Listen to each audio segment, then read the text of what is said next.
Well, greetings, everyone, and welcome to another Monday evening and to another episode of To an Imperfect Union.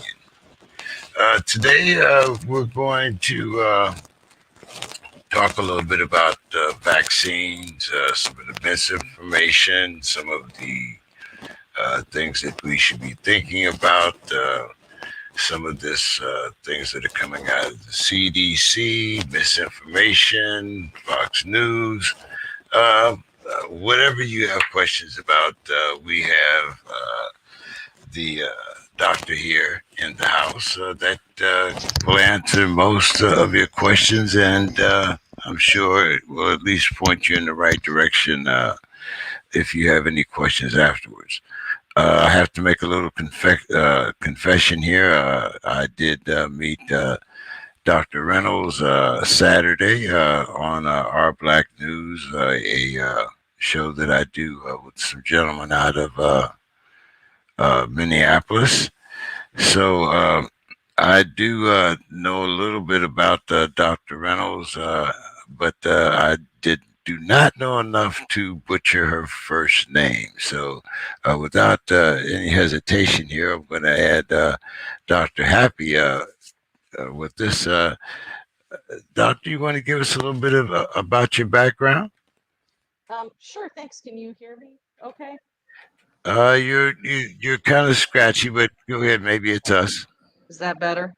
Yes, ma'am. That's much. Okay, very good. Hi, nice to see you. I'm Dr. Happy Reynolds. I'm a physician, practicing physician. I currently live in Minneapolis, Minnesota. I work all over the Twin Cities. I do outpatient medicine, so that means people not in the hospital, and sometimes I assess people who need to go to the hospital. And then, if we, my credentials, I guess it were, to in terms of medicine, I did my residency at University of California, San Francisco. I lived in San Francisco for a long time. Went to medical school in Washington, D.C. at Howard University. So, yes, that is correct, the Mecca. I am very proud Bison. And um, gosh, I don't know. I mean, I've been in the COVID clinic for the past since the beginning of the pandemic, treating people kind of for COVID, and I know the gentleman who runs our Black News from just the Twin Cities and political stuff, and I think I'm pretty willing to answer people's questions about the COVID vaccine and whatever else I can do.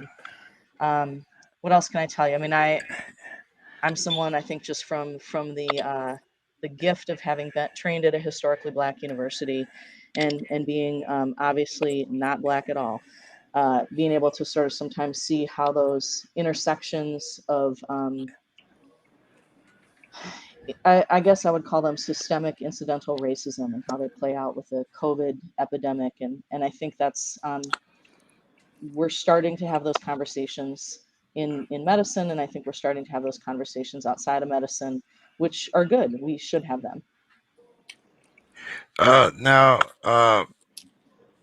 just talking about your city itself, Minneapolis. Uh, how are things in your city as far as this new epidemic, pandemic, or surge, whatever you want to call it? Well, I don't think we're in. I would say it's guarded, and I think it's going to be guarded in most places. Um, Minnesota, I think the last time I looked is maybe in the Twin Cities around, I want to say 60% vaccinated. That's not really at the point when we call it sort of safety zone because it's just a numbers game. And I think with pandemics and sort of the evolving pandemic, which we are in, like we are in a changing situation, you know, maybe it'll be okay. I hope it'll be okay. Beds are, I mean, they're part of what is hard, at least in the Twin Cities, and I think other places in the country as well, is we've got, a lot of people that have either delayed care or gotten sicker during the pandemic. And so, it's if you have someone who has maybe congestive heart failure and they weren't able to go into their regular appointments, and monitor daily weights or monitor what's going on, and then they get to a point where they have to go in. But then there's people who are also sick with COVID, and then there's people who just have general sickness. It's kind of a perfect storm of access, if that makes sense. See, I'm a heart patient, and I Hmm. also I have bad kidneys. Had a couple heart attacks, and I say that because when you talk about people that have certain conditions or whatever, I think that you have a responsibility to yourself to know what's going in your body. That being said, if I know that I am someone that is on that list of, um, elderly, whatever you want to call it, if I'm on that list, then do I owe it to myself to, look up these things that I don't understand? Or, I mean, there's so much misinformation out there. What would be the layman's guide to find out what is really going on within himself and whether or not, he should make that decision based on fact or fiction?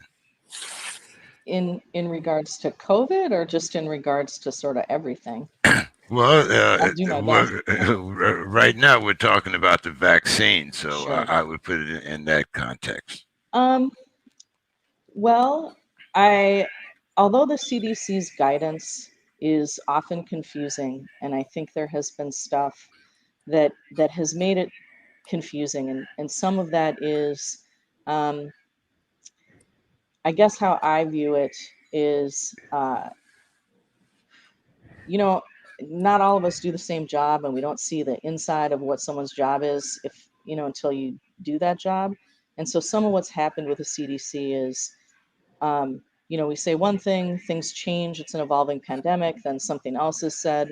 I think that it is, and this is my own personal opinion or how it felt for me. I think the heartbreaking thing for me in this pandemic is, I think when we had the former president, the CDC definitely had some politicized information, and I think um, that really undermines the general public, because who then can you trust? I do think the people in charge of the CDC now actually are trustworthy, and I think that probably they were trustworthy before too. It's just you're running through who's in charge of the messaging and who knows, what was going on. Nothing was not factual. I think it's just what the guidance was and what was allowed to be said, or when it was said, was funky, for lack of for a non-professional word. So I would trust the CDC in answer to your question. I do think, especially for African Americans in particular, there's a group called the Black Coalition Against COVID.org that is a consortium of African American physicians and scientists. Definitely Dean Frederick, who's a physician as well at Howard, is part of that. And I think they are trustworthy and can actually speak to some of the other historic things that have gone on and why there may not be trust. Because, that's the sort of terrible part of, incidental privilege, right? Like, I might feel like, oh, they just made a mistake, this person said a wrong thing. But if there's a huge historic history of incorrect information, or things done without people's full consent and knowledge, then that's an extra layer of mistrust, if that makes sense. So I think those two things are good. I do think your local health department will have the right information, and I refer to them. And then a lot of it is like, call your doctor. Like, do call your doctor and be like, what is going on? And if they don't know, have them find out. Well, now, one of the things that, as you mentioned, call your doctor or talk to your Right. doctor. Well, that's assuming that you are able to have a personal physician or a physician at all, considering uh, if you're low income I mean, so uh, not only is there possible mistrust and misinformation, but also the level of uh, the level of being able to obtain that information. Like I said, I mean, a lot of things I went back in and looked at myself, Sure. and a lot of I think one of the misconceptions is that people think that this vaccine was developed overnight. Right. Can you speak to that? I can. And let me preface that by saying, I don't do primary care anymore. I left primary care for a variety of reasons, but I'm still a board certified primary care physician. I do urgent care, so all my patients, some have primary care physicians, some don't. So I sometimes we have. I'm going to tangentialize a little bit, so sorry about that. Um, Part of the problem sometimes in our system of healthcare is that we don't always have time to sit down with our patients, even our primary care patients, and have a 15 or 20-minute discussion to answer those questions. But I would encourage people to ask and have those moments if they can, and hopefully I I can only speak for myself. I'm pretty willing to spend an extra 10 or 15 minutes with people to talk. I mean, I did the on my shift today. I spent 30 minutes talking to someone about their concerns about the COVID vaccine and the immune system in general. And although that will make me behind, I sort of feel like that is, I'm a physician and that's my job. And, we sometimes have to meet where the patient is in that moment. Um, and to your question, what was your question? I'm sorry, I forgot in my soliloquy there. I was asking you about. I forgot the question myself, but no, I was really asking you about. Oh, the vaccine development. Right. So it's a great question. It's what I talked about again today. I, I think on the to most people, it seems like this vaccine developed overnight. The actual technology for what are called there's several different vaccines. Let me back up. There's Johnson and Johnson, which is um, which is what I consider what call a humoral vaccine or sort of the traditional vaccine, like the flu vaccine. There's mRNA, which are Moderna and Pfizer. And then there's AstraZeneca, which is a little bit slightly different. It's not in the States yet, and it's like a humoral vaccine, so like Johnson and Johnson a little bit more, I believe. I haven't looked at that one as much because it's not in the States. The mRNA vaccines, Moderna and Pfizer, that technology of actually building that kind of vaccine has been around for almost 20 years. They just, part of the difference of how this went out is this was maybe a little bit tech has caught up. So there was we've done this genomic sequencing is much farther ahead than it was 20 years ago. The entire genome of the um, COVID-19 was released, and it was released in a way that everybody had access to the same information. And that does not always happen in drug development or even in that everyone has the same information. So that is partly why it happened what seemingly faster, just because everybody had all the right tools and were able to actually do it. But the technology itself has been there for a long time. Now you mentioned another thing that I think a lot of people misinterpret, and when you say genome, Hmm. because people think that now you're messing with their DNA, or Sure. I mean, there's all kinds of conspiracy theories. You're gonna grow a third tail in the next 30 years. I mean, Right. kind of like the way I have my own things about AstraZeneca. When you talk Sure. about, giving it free to third world countries, but you don't want to test it on yourself, then, Yeah. so, me and AstraZeneca have we have our differences here. Now, I had have the Moderna Hmm. vaccine, which was the one that I was most comfortable with. Since I did have a choice between Pfizer and Moderna. But going back to the genome, you know, this, like you say, is different from, like the flu vaccine, where they put, a certain amount, I guess, of the actual virus, and your body develops uh, immunities to it. And this is different. You're not actually inserted with the coronavirus itself, but you're insert with, I guess, the genetic code. Yes, but let me clarify because you bring up some good points, which I agree are confusion points for people. So everything has a genetic code, right? I have a genetic code, you have a genetic code, viruses have their own genetic code, your dog has a genetic code. That's just what the map or the recipe that makes us who we are.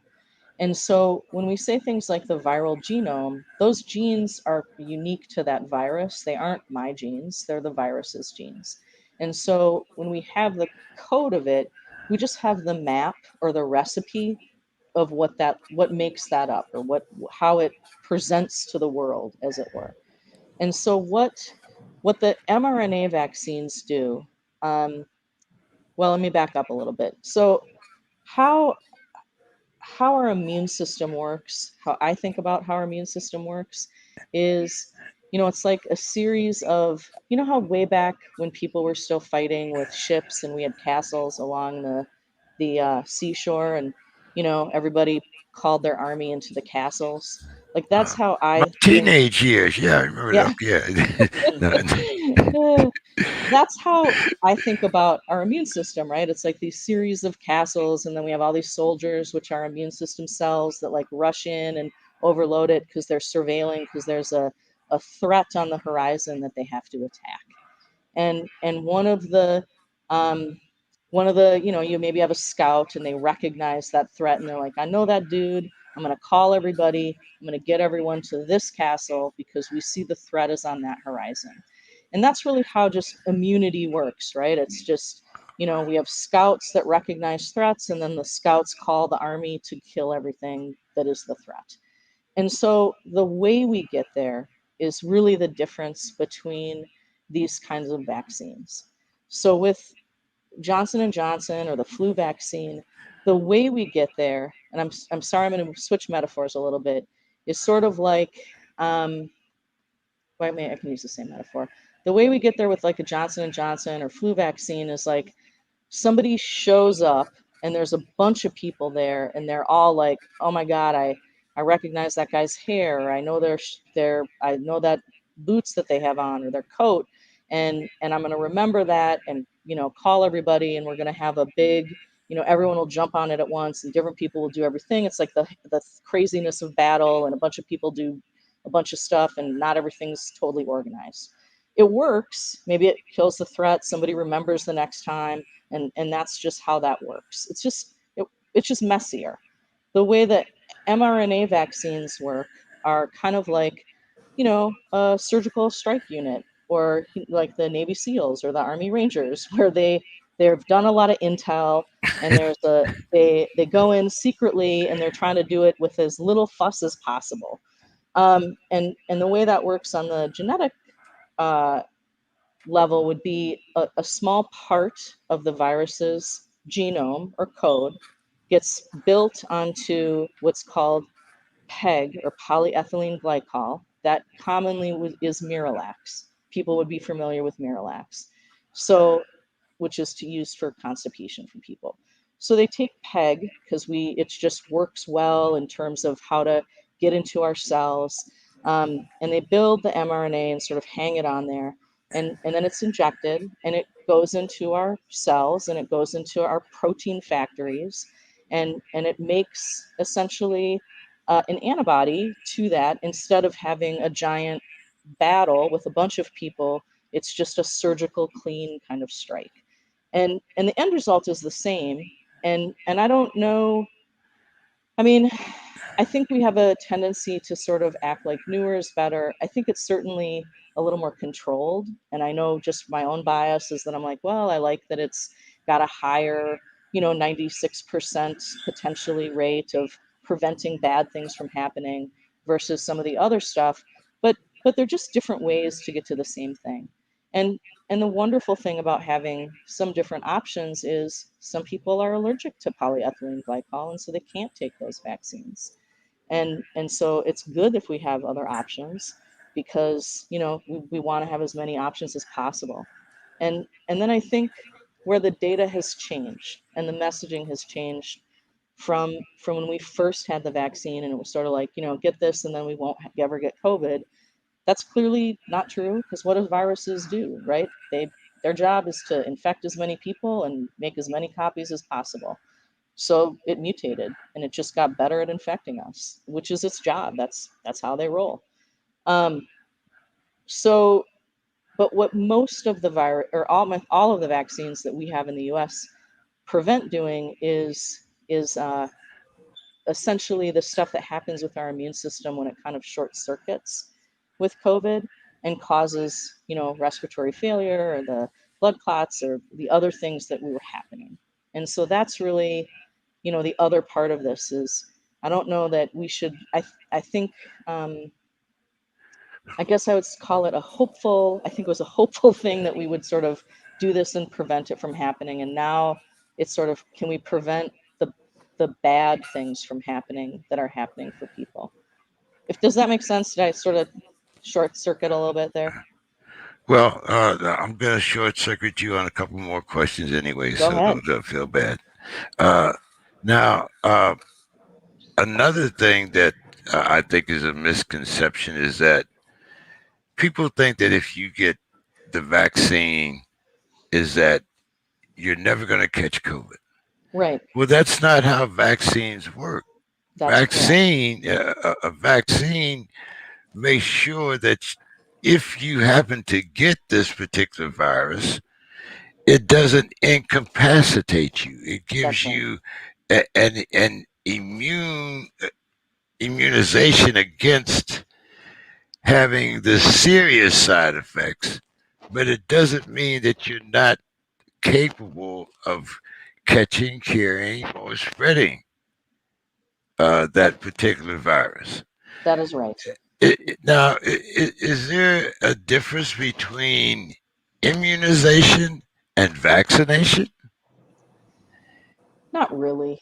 I mean, I think vaccination would be technically, I suppose, like vaccination would be the act of me giving you something I made to vaccinate you, and immunization could be had by either surviving a disease or getting a vaccination. I mean, I think we use those meant interchangeably quite a bit. I think the hard thing with COVID is, and how I think about it is it's a predictably unpredictable disease. And what that means is we do not know how it is going to react to certain people. We don't. We have some ideas with cofactors like, obesity appears to be a pretty high risk factor for more severe COVID. But but there's a lot of factors that are going to go um, into things that make COVID, um, your experience with COVID worse or not. And so when we have an unpredictable or predictably unpredictable disease, at least from my perspective as a physician, I want to use everything possible to make the outcome as predictable as I can and as safe as I can. And so in answer to your question, I mean, I think we the cytokine storm or the kind of immune system short circuit that can happen in the second part of when people have the infection of COVID, and that's the stuff when people are getting intubated or tubed down your throat to breathe, um, or having these sort of complications. That is our own immune system, essentially. Um, like when your computer program freezes, or your iPhone freezes, or your Samsung, and it does the little circle. Like that's our immune system, literally just doing the little circle because it's like, what do I do? What do I do? This isn't working. It isn't working. And your immune system itself becomes the problem. And we don't, you know, how many drugs do we have to really be like, how do you shut yourself down? I mean, you can't. Shutting ourselves down is death, right? We don't want that. And so the prevention part is where I would look at the vaccine part is I'm preventing that part from happening. It doesn't mean I can't get COVID. It doesn't mean I can't spread COVID. That is different than what we were saying, what, in January and February. And I think things have changed. And I think the unfortunate backdrop of that in the time that we are in now is we don't allow much grace anymore for people to change or to have new information. You know, we really live in the world where people are like, it has to be right and 100% and set in stone and perfect from the get-go. And I mean, who, my God, I'm a parent. Like, if I had gone into parenting that way, no way. I mean, I've made many mistakes and, you know, learned as I go. And I think that's, I bring up parenting because I just sort of think that's part of this process, right? We have to know that, like, sometimes information changes and it's changed, but the goal is always the same, right? The most people surviving. So, since you brought up parenting, let's talk Yep. about masks and kids. Yep. Kids going back to school. Um, your thoughts? I was thinking, like maybe, kids, active energy, that chances of them keeping their mask on. But that was when we first started. Now it's almost, for most, I think for a lot of kids out here in California, it's kind of like a game. Right. They don't really think of it as an inconvenience, as their parents might, but it's just like when you take your kid to the doctor's office to get the series of shots that he has to get in order to go to school. I mean, he doesn't really know what it's for. He knows it's an inconvenience, but Sure. maybe a little uncomfortable. But by and large, kids are resilient. They will learn how to do things. That's Yep. what their brains are about. So let's talk about COVID in schools. Hmm. Will we? Do you think that we can safely open up schools in the fall? Well, maybe. I mean, I don't know how. I guess I would look at it like, can we do harm reduction?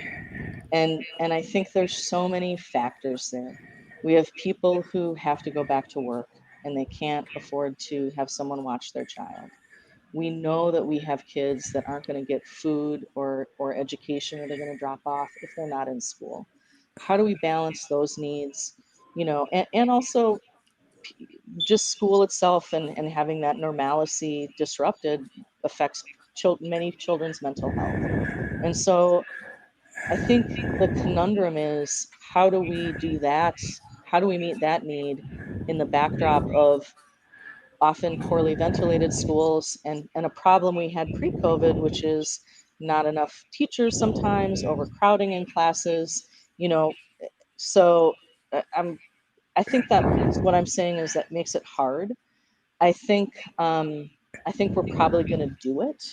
I think we're hopefully going to be at, and I think where it's hard for me, or I'm hedging, is I don't I don't know what's honestly going to happen in the next um, let's see, it's August now, in the next month. You know, people could really vaccinate and we could actually see a reduction in stuff, and then I think it becomes safer. You know, or we could see a giant spike, and then I think we're going to have to do some, probably, maybe, go to online or less stuff or shift it out. I don't know.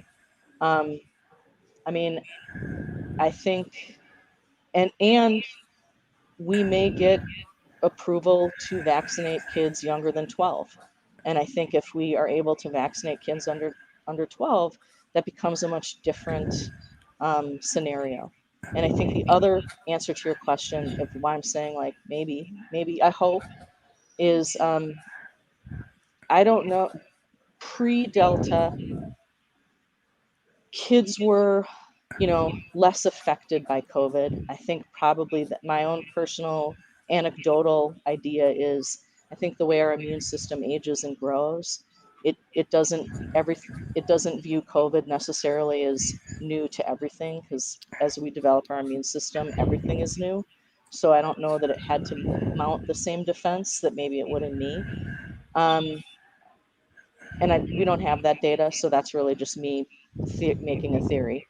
Uh, I think Delta might have more severe consequences for some kids, and I think that's going to impact what happens. So I don't know that I have a definite answer. I mean, I think we're going to probably try, and I think if things get bad, then we'll probably shut it down.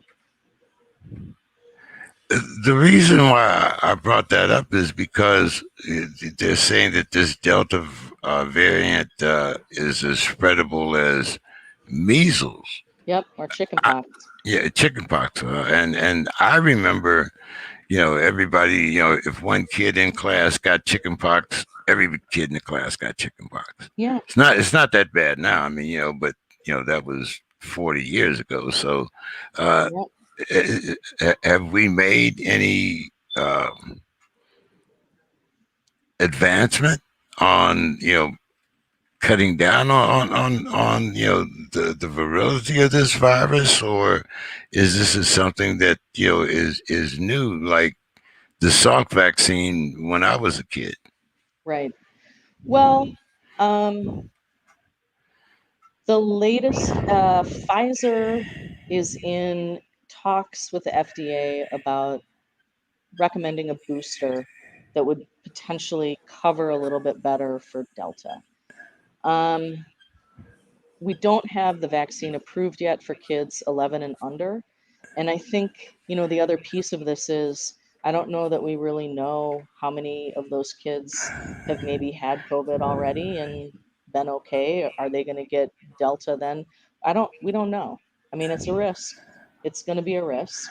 I think, if we can have kids be outside and have smaller size classrooms and well ventilated and, kids can there's enough staff to sort of look at stuff, I think we could give it our best shot. I mean, I don't know. I think it's a risk and hopefully it won't be a terrible one. Well, we have someone that is new to our little family here tonight. Nicole, how are you doing tonight? Oh, I'm doing good now that I'm off work. I get off kind of late. I'm actually still in my pajamas, so that's why you don't see me uh, on video. That's the well, downside of working from home. well, it's also the good side of working from home. But Yeah. I'm out here in California, so I'm not impressed. I mean, time doesn't really bother me. So, but do you have any questions or observations for Dr. Reynolds? Well, I mean, I do have a daughter in school, and so we just decided to go with Pfizer. And so we are in our first stage of vaccination. I didn't do too well with it because I got extremely tired. Mhm. And when I first got it, I got the what people get. It's like 1 in 1,000. Kind of like one side of my face was a little bit droopier than the other. Oh, you had Bell's palsy. Yes, I thought I was hallucinating. Hmm. So I had to look at my face several times and be like, is this what I'm actually seeing? And so I Googled it and it said that that was a side effect.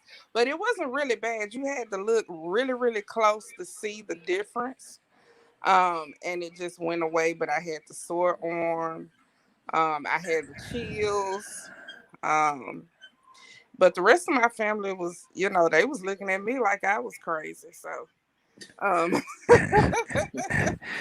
so they didn't have any of it, but I'm always the super sensitive one in the family anyway. As I tell people, we kick COVID's ass, and so I didn't feel like I might be as lucky with the new strands of stuff. So that's the reason why we decided to go ahead and get vaccinated. But I am worried um, about my daughter who is mandated here in Tennessee to go back to school.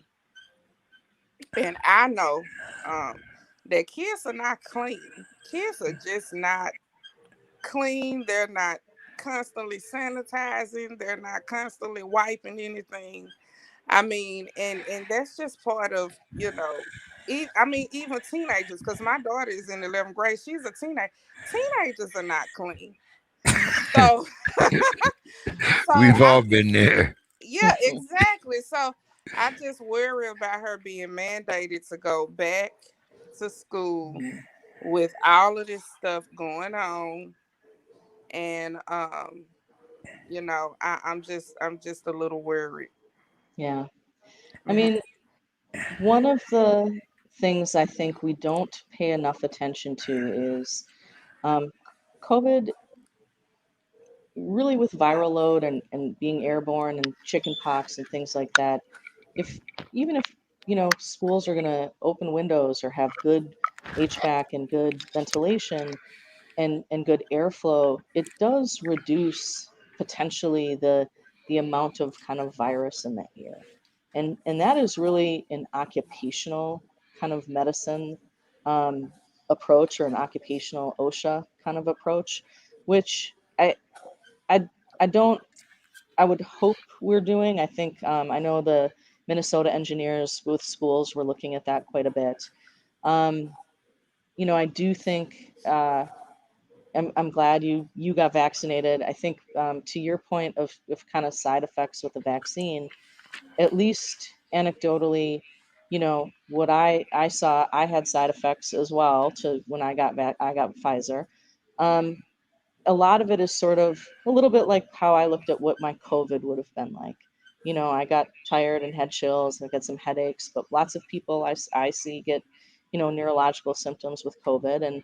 And I think that's just kind of, anecdotally sort of what could happen.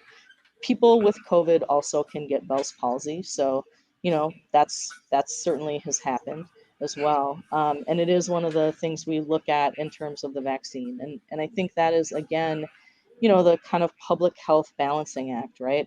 If we tell everyone here's the list of things that might happen, then people are like, I don't want that. But it's also sort of what's the other downside? Potentially you could go into respiratory failure. So it's really just sort of which, the risk versus benefit. Um, and I hear you about kids going back to school. I have a child in junior high and a high school daughters, and I worry too.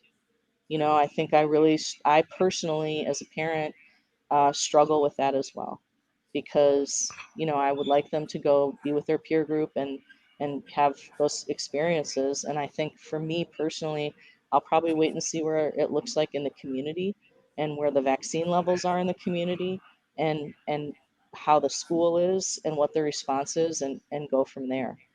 And I don't that's my personal approach. Are they going to refit the schools? I mean, some of these school buildings are, you know, half a century old, maybe some older. Especially within the inner city. How are they going to handle? Especially, I'm kind of directing this towards you, Nicole. How are they going to make sure that the schools have the proper circulation? Also, I mean, isn't that part of the COVID prevention? Well, what they're saying is, and it's kind of a catch-22. They're saying, oh, you have the choice. But what that choice really is a homeschool where you have to sit and teach your kid everything. So that's more like homeschooling instead of virtual learning, because we know during COVID, we actually had virtual learning where the teachers were on the screen teaching the Hmm. children virtually. Well, this is not the option this year. This year, they want you to actually homeschool, and they're calling homeschool the choice, which we know most parents are not going to homeschool their children. And they're saying if you don't enroll in this homeschooling program, then you are mandated to send your children back to school. And the only plan that I know of that they have is just cleaning the schools daily. And I've done it all. So when I walked away from the state of Tennessee, I became a substitute teacher. And so, having that experience in the school systems, I know that the janitors don't clean well. So, I would be interested to know how they actually crack down on the uh, the sanitation and the cleaning crew, or how have they increased what they actually already do? Because if they haven't increased it, it's horrible, and those germs are going to be spreading like wildfire, because we know that kids, it only take one with kids, and that virus or whatever it is in that school system, it is going haywire. Hmm. Doctor, Hmm. what about that? Yeah, I mean, is it just supposed to be a certain amount of circulation? And I mean, the disease is still airborne, even though you have mask. I guess. Is there a mask mandate also, Nicole? Not in Tennessee. In Tennessee, it never has been. Okay. Hmm. Well, there's a couple things, and I am by no means occupational medicine expert, so this is just my layperson's understanding.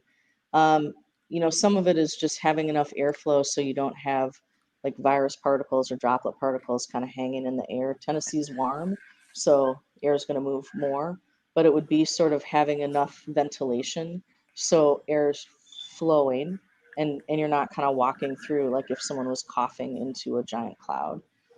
Masks act as a filtration device, so they filter, in theory, particles out that you'd be breathing in. So you'd have you might get some depending on the, size of the mask or what it is, but in theory it would be less viral load. And it looks like that is, that's part of why Delta is more infectious, right? If I get Delta, I have a higher viral load. So, whereas old COVID, pre-Delta or non-Delta COVID, say there was like 5 particles in every cough I had. Delta, and these are just made up numbers, so don't quote me, but Delta would be, you know, 25 particles. And so if there's 25, it's just easier for someone else next to me to breathe in. And that's really how airborne works, right? We don't want to think about that because it seems kind of gross, but it's like we're breathing other people's air and we're breathing in virus particles. And that's where ventilation comes in. In answer to your question, are we retrofitting stuff? Man, that is a legislative issue. And anytime the United States or every state would like to fully fund public schools and give every child the actual opportunity for that, please do. I would, I will vote for anyone that wants to do that. But, but we'll see. Bill, I've been let you chomping at the bit there for a little time. So why don't you do you got anything that you'd like to ask Doctor Happy or Certainly, have her yes. expand on? Thank you so much for joining us, Doctor. And you talked a little about mRNA, messenger RNA, and I think some people confuse, as I think you alluded to, mRNA with other forms. So, can you, in I guess the simplest terms possible, talk about the difference between messenger RNA, mRNA, and tRNA, transfer RNA, because I think people are conflating, things that are not the same. Okay. Oh, man, going back to medical school. All right. Hard questions. Well, I haven't actually had anyone ask me about tRNA, but it's a good question. So I'm going to sidestep that for a quick second and say, I'm going to get back to it. I think where I've had people confused or worried is, can mRNA affect my DNA? And so how I explain it, and it is the truth. So it is, we have DNA here. DNA controls and makes mRNA and tRNA, and then that in turn makes proteins and other things. Right. It's a one-way street. It can never be a two-way street from mRNA back to DNA. And that doesn't work that way in our bodies, and it doesn't work that way with the virus or the vaccine.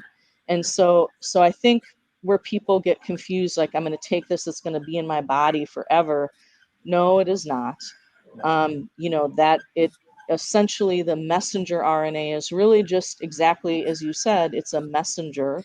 And so it's going into the protein factories of our cells, and it's making little antibodies that are then generals in our immune system reads, and they're like, oh, that's something we don't like, kill it. And that is in very simple terms a complicated, incredibly beautiful molecular process. Transfer RNA, are you thinking about like the HIV stuff where it infects T cells, or is that where people are or anything running? else that Yeah. acts that same way, right? Yeah. That's a different virus strategy. And Right, so it's different a mechanism. really, it's a different that is not how the COVID virus works. Right. And so it's a different strategy in viruses like HIV, where they're actually transferring some of their code so that into your cells, and so that your own body is sort of making things, and it doesn't see that the virus is there, and so it doesn't read it as a threat. And that's just a totally different family of viruses. And so although I think that can seem super confusing because it's the same word, I would just say often scientists and physicians are boring, and we just call it the same thing, and we're lack of creativity. But they're really different. Right. They're different families, and they just can't be the same, because it would be, gosh, it would be like an apple deciding to be an orange, and that just isn't how that is ever going to work. Right. Did that answer your question? I mean, I've done. I know clearly. I'm not a medical professional by any stretch, but I read a lot. Yeah. And so I would see, unfortunately, on social media, people talking about mRNA as if it was tRNA. Right. I say, I'm not an expert, but I know that's wrong. Right. Yeah. And of course, like I said, I'm a reader. I'll Right. read anything. I'll read medical journals, and then I'll later try to, teach myself enough to know, what is versus. And I used to read a lot of Dr. Peter Duesenberg stuff back in the old days when he was sort of on the front, the leading edge of what was going on around tRNA and stuff like that. Sure. But yes, thank you. That was a very good explanation. Well, and also I would say that most of medicine and science, actually anybody can learn, and most of it is practical. It's just some of us had extra time, and we just got real into reading books, and but that does not mean that lay people cannot understand highly complicated things. It doesn't mean that people don't know their own body. None of that stuff is excluded just because some of us have different letters behind our names. I just sort of look at it like, look, I have a wealth of clinical knowledge of looking at how things are going to act in bodies. And then I, essentially, like a lot of medicine, how I think about it is it's a recipe book.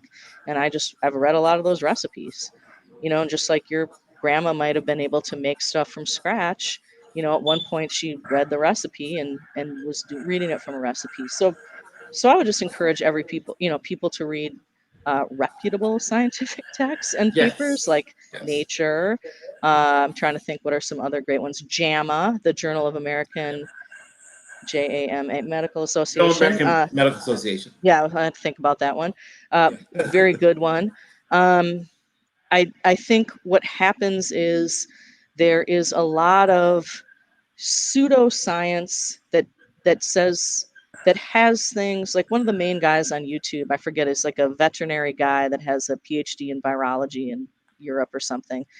He says stuff that's like 25% accurate, but it's just accurate enough to where you're like, that sounds right. And then, people have we all have a confirmation bias. And then if we're like, that sounds right, so it is right, it's very hard then for someone else to be like, well, it's not right because there's this tiny little thing that none of us can see, and I swear to God it works that way. And it sounds goofy. And so I think that's just part of the hard thing of social media and a lot of misinformation. I guess for me it's sort of like, I don't know. I mean, I don't know that I want to take viral advice from someone that doesn't do clinical medicine and doesn't do that kind of work. Like, I'm not gonna fix your car. Have I fixed cars before? Yes, I have. Should you send your car to me? No. like, like that would be a bad idea. I mean, so I think that's sort of kind of that piece to me, and I would encourage people, if they have questions or they're reading stuff and they're like, this seems right, cross-reference it. I do. I cross-reference stuff all the time. I read three sources when I'm reading stuff about medicine and in the news. And Right. that's just being exactly, Mr. King, what you were saying, being an actual advocate and a citizen who's an active citizen living on the planet. That's every one of our, I think, our civic, our just our duty as people. Nicole, have you come across any medical misinformation that you'd like to discuss with the doctor As it pertains to the vaccine. as You it can ask me pertains? anything. No. Medical misinformation. Um, Or I well, mean, it could be anything. That was just one of the things that I came up with. But I mean, any concerns that you might have as far as kids going back to school. How the black neighborhood is accepting or rejecting the vaccine. The floor is open. It's up to you. I don't know if I have enough statistics to speak on, who actually is more more apt to have the vaccine. I mean, to want to get the vaccine or not. I think that would be. I've seen it equal on both sides. I've seen African Americans be hesitant about the vaccine, and white people be hesitant about the vaccine. So I don't know if I have enough statistics to speak on that aspect of it. Um, I think that, like I said, I watched because I was one of those people that were hesitant about it. And so I watched who did well with the vaccine. And so that's the reason why I chose Pfizer, because I knew several people who had gotten the Pfizer and they didn't have the huge allergic reactions like they did with some of the other vaccines. So um, the only thing that I wanted to say, and I probably say the kickback was, and I work in the health field um, as a social worker, but I work on the health field side, um, is that they tried to make African Americans the face of the disease during COVID, which was, in my opinion, well, I'm not even going to say my opinion. By me working in the health field, I knew it wasn't true. That's right. Um, because when they talked about pre-existing conditions, I knew that just as many white people had pre-existing conditions that as black people, and we only Hmm. make up a certain percentage of the population. So there is no way that we could be the face of the disease when we only make up 13 to 14% of the population. The only thing that I could think of that would make us the face of the disease at the time of COVID would be that we were dying at a faster rate. And that was due to, um, our people being impoverished, um, not having adequate health care, not being cared for appropriately when having COVID, and et cetera, et cetera. So that's my only kickback. Fauci, um, I disagree with Fauci on so many levels. So I that would be my only kickback when it came to the I disease. I'm sorry I interrupted you. I want to just say I agree with you. I think at least my perception was, and this is when we had our former president, when it became clear that people in poor neighborhoods or Native American and Black America might die more, there was a real shift in what I think, urgency of how we should go with COVID was what happened on a federal level. That is, and we can't ignore. I mean, that's critical race theory, right? We cannot ignore what historical disparities we do. And if you're a social worker in healthcare, I realize I'm preaching to the converted, but many times, I mean, look at Black women and heart attacks and Black women and labor. Like are we're failing at that to a large degree, and to a large degree I think that has to do with medicine often is a profession where people come from privilege, and we train in predominantly white institutions, and we I think a lot of my profession doesn't suffer from necessarily being terrible. I just think it suffers from kind of being privileged, if for an overused term.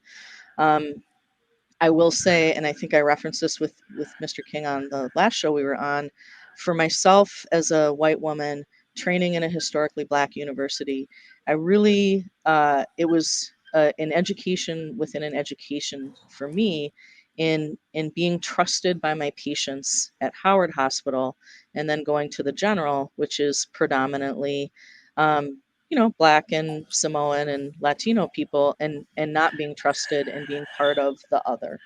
And I think, same patients, I'm the same person, just a different context of where we are. And I think we often then, uh, I would say for my colleagues, don't always ask the right questions, or we make assumptions about the questions that are being asked, as opposed to people have a historical knowledge. I mean, my experience with Black people and African Americans is not, I mean, I would never, I'm just like, that's America. So why would, I don't think that that's the face of COVID. I mean, for me, I feel like the face of COVID is kind of entitled people that want to have their cake and eat it too, who often maybe voted for the former president and who feel like I don't have to be part of the social contract. I mean, that's a little bit of a value judgment. So apologies if that's out there to the world, but that's just, I think, where people go.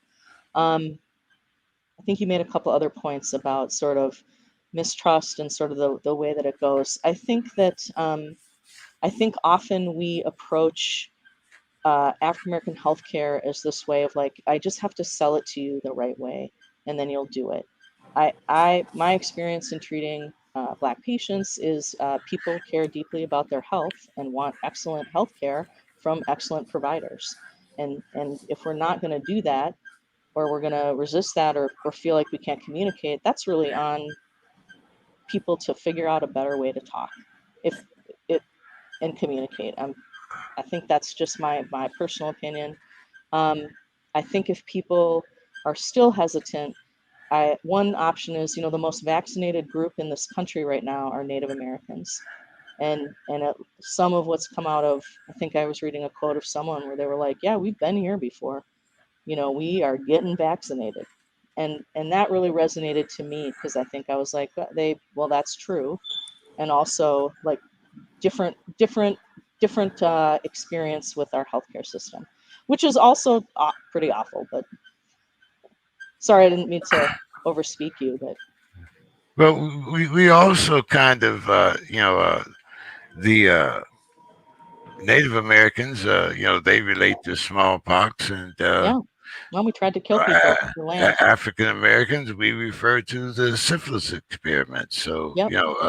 But out here on the West Coast, two things kind of poked at me real quickly. And that was when we had the 14 deaths out here in Washington.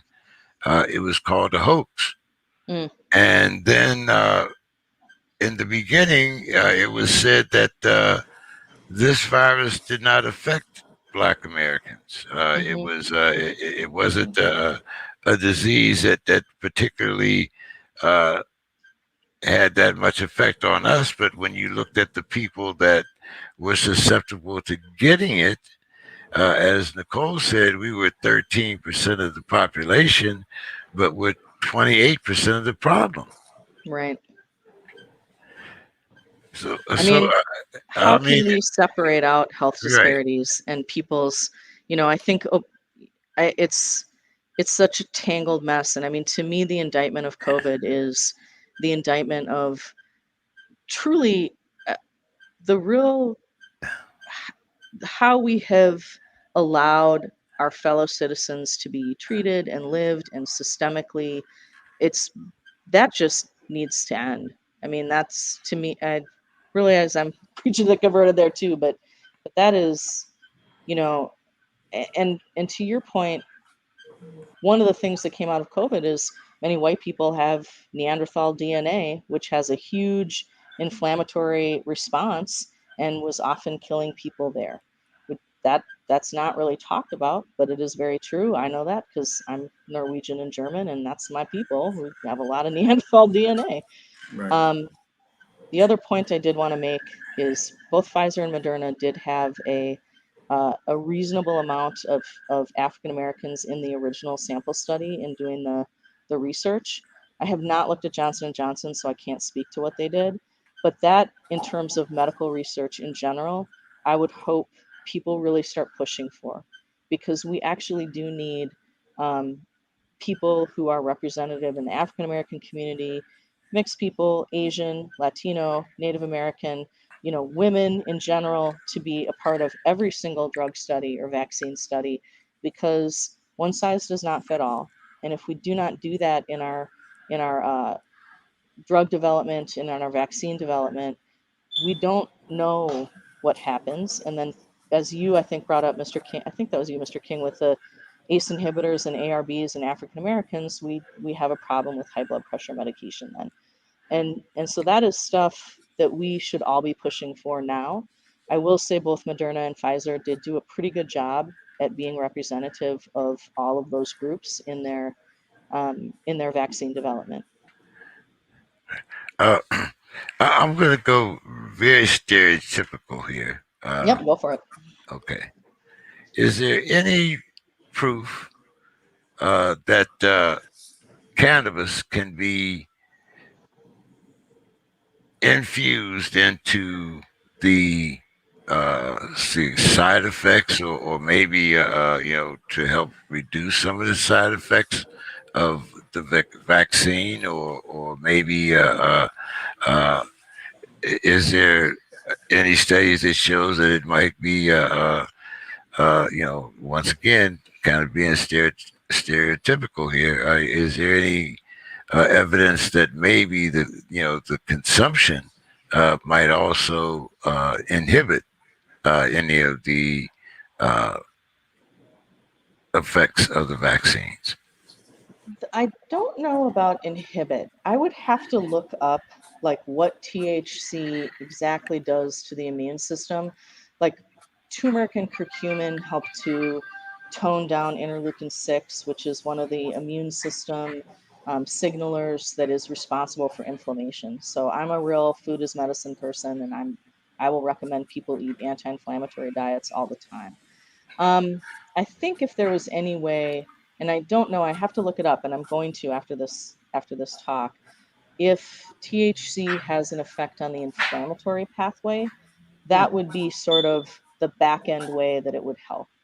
You know, does cannabis help in a lot of other things that can happen with COVID and other things like having nausea, headaches, chronic pain stuff? Sure. You know, it's a drug, and like any other drug, it has use in certain situations. You know, I am a person who doesn't, I don't think any drug is a miracle cure. I mean, my God, look at the history when we got cocaine. That was, we used it for everything because it was great. Cause some problems later. But I think for me, you know, I trained in cannabis medicine. I have no problem prescribing that when it's medically indicated. I think it has a lot of applications for people, and I think we should not treat it, you know, as this weird off-sided thing, because if it works for some people for things like depression or nausea or some of the other things, then of course we should use that. You know, we don't have, I mean, that to me is just a non-issue. I think people need to just kind of get on board with. It's Now, should we California question. yeah. Oh yeah. Well, should we legislate that African American people who have been unfairly criminalized and put in jail for cannabis should be part of the profit that's about to happen? Yes, we should. That should be essentially reparations as I part of the agree. package. So I that's my agree with own. that. Yeah, I think we, you know, if that should be, and every single conviction should be 100% expunged, and people should be monetarily compensated if we really want to get into it. Hey, Well, tell that's Kamala that who participated in putting people in jail for Yep. uh THC. Yeah. yeah, but she had a couple blunts. Right. She ain't fooling nobody. You know. Anyway, Oh yeah, uh, of course. Yeah. anyway, doctor, we'd like to thank you for your time. Does Bill, you have any final questions for the doctor? So outreach is something that, I mean, we've seen successes. Just mentioned what's going on reservations and in other places Mhm. where efforts is built around vaccinating Native people, you know, indigenous people.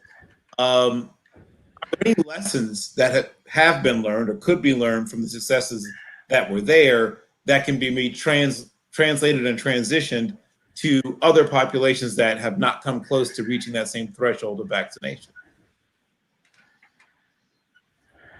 Um, well, you know, man, that's a good question. I don't know if I know the right answer. I, I mean, I think I think the project that I had initially talked about, let me look it up again because, of course, I can't remember. The Black Coalition Against COVID.org has a lot of wonderful physicians, scientists who are coming from a lot of the historically Black universities and other PWIs, and I think that is a reference point for people to do if they feel not trustworthy of the establishment of medicine.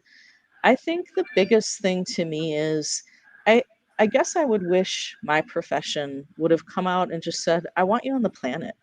You know, if Black lives are going to matter, then they need to matter with a vaccine. And that I want you on the planet to thrive and to do well and to be in a state of health that is not only your physical health, but is the emotional health and social health. And if you have, you know, long haul COVID, that makes it harder. And I think we don't say things like that because it seems hokey and often it can feel really insincere for people. But but I think if that's really I mean, I that's my own personal feeling, like I want you on the planet, and But, I'm pretty but willing to do what it takes to get there. I think it's something that we've heard before, Yeah. but And yet again, yeah, as they say, the proof is in the pudding. So yeah. you can keep saying, you can keep, urinating on me and telling me that it's raining, but sooner or later I'm going to smell, that there's Well, something different here. and that's true too. And I think that's, I think there's, I guess, for me, I think I don't when I had alluded to the trust issue with patients, Like, I don't take that as a personal thing. I think I look at it like, why should you trust me? Do you know what I mean? Like, you're going to trust me by my actions and what I do, and that my words meet my deeds. And that Right. might take a long time, or it may Yeah. take 10 minutes, and that is okay. And so, in answer to your question, Mr. Carroll, of what could we do, I think we have to show the fuck up. Excuse my language, but I think we have to show the fuck up and actually mean it. And if people are like, you did this to me and said this and I didn't like it, we need to actually go, I did, or I'm sorry. And how do I do it better? And then actually do better, and I think that to me, it's sort of, be humble and be of service are where I think that that is, to me, what should inform most people. And if it's people mistrusting the medical profession and medicine should not be something that I massage or message out. It should be, oh, well, why are we here? I might not have participated in that, but I can be the part of the solution. And, I think that should be something people should want to take on because it's the right thing to do, not because they get brownie points at a cocktail party. Hmm. Do you know what I mean? It's like, it's just the right thing to do. Uh, hey, where have I heard that before? Let's see. Probably many Uh, times. Nicole, you have any final questions for Dr. Reynolds? Well, no, not a question. I was just saying that, the answer is true allyship. And true allyship is, how can I get into the fight with you? And not only with you, but pass it on to my friends, my family, and so forth. And so I think that's what the Black community needs. We need true allyship that is serious. I always say that we need the John Browns and the ones who were actually willing to die Yeah. in leading the Underground Railroad. And those are abolitionists that we don't see today in 2021. We see a lot of people who look good in media, and Black Lives Matter with the sign, but we really don't have true allyship. And as far as the medical field, we were the research. Hmm. We don't have people researching for us because we were the research. When you talk about the syphilis experiment, when you talk about Marion Sims, who is the father of gynecology, who experimented on Black women, we have every reason historically not to trust, medicine in this country. And so I think in order to change that is to start researching Black health, Yeah. not just, everybody's health in general, but Black health, in order to stop us from dying like we were dying during COVID. So that's all I have to say. Well, Dr. Reynolds, thank you so much for coming on the show. We appreciate your time. Is there any social media or anything where we can find you? I know you had sent that black information over to me. So, Bill or Nicole, if you want it, you can just ask me and I can forward it on to you. But Dr. Reynolds, once again, thank you for your time, and give us your final thoughts, and tell us where we can find you on social media. Um, I surprisingly have no social media because I'm just here because I just wanted to be here. No, uh, I suppose I can work on that. Um, I I will say also, I um, I personally think a lot about the ways people can show up for each other, and specifically how white people actually need to authentically and legitimately show up for our fellow citizens who are Black. And I think a lot of that is, I think I agree with you, Miss Christmas. I'm mispronouncing that name, Miss Nicole. I'm sorry. I have a little dyslexia and it gets a little funky sometimes. That's okay. It's Christmas. Thank you. I think if I had one thing to say, I guess would be to other, white people is like, you have to show up and you do have to actually be committed. And in it, even if it means you unfairly lose your promotion or your job, even if it means that you get the target on your back because you said something about like, why are we having a discussion about Black health and there's no Black people in the room? And that you don't say those things for, I call them cocktail party points because I think that happens a lot in all white spaces where people are performatively doing things for each other. And I frankly think people should just knock that off because you sound like an ass, excuse my language, but that's just how I personally think about it. And I think it's really showing up for this fact of sometimes I believe we're either MA or PG-13, yeah, so you haven't crossed either that's good. boundary yet, Thank you. so we're good. And I think part of that is in terms of even abolition, something I have really worked on myself in the last 5 or 10 years is when do I have to sit down and listen and actually just take direction? Because that's fine. Like if it's a great idea, why do I have to lead it? Maybe I should just pull up the rear. And I think in terms of COVID, I guess I would say, I would like everybody to try to get vaccinated. I think if people are still hesitant, go talk to people, like look up some of the research, talk to your friends that have had the vaccine and ask them why. And I think in terms of sort of, the over encompassing health, kind of violence prevention, wealth generation, I just don't think people should settle for crumbs. And I think, to me, it's like, why in any way, shape, or form would reparations, be they health or financial or social, be negative to me? They would not be negative to me. It would actually make my life better because it makes the world better. So I guess that's what I would say. I mean, I don't know that I'm an abolitionist. I think I'm just like, no, it fucking makes sense. I don't know. Back in my day, we might have called you a hippie, but I mean, that's just. I was raised by them. That's My name is A Happy. hippie. My full name is Happy Thanksgiving Reynolds. I was born on Thanksgiving. So my parents decided it was a Oh happy wow. occasion and a thanks and a giving from God. I 100% ate tofu. We lived on communes. We did it. I had the parents when I went to medical school were like, Western medicine is the devil and you will lose your soul. And just, I wanted a job really. It's like, you guys can't do your due. No.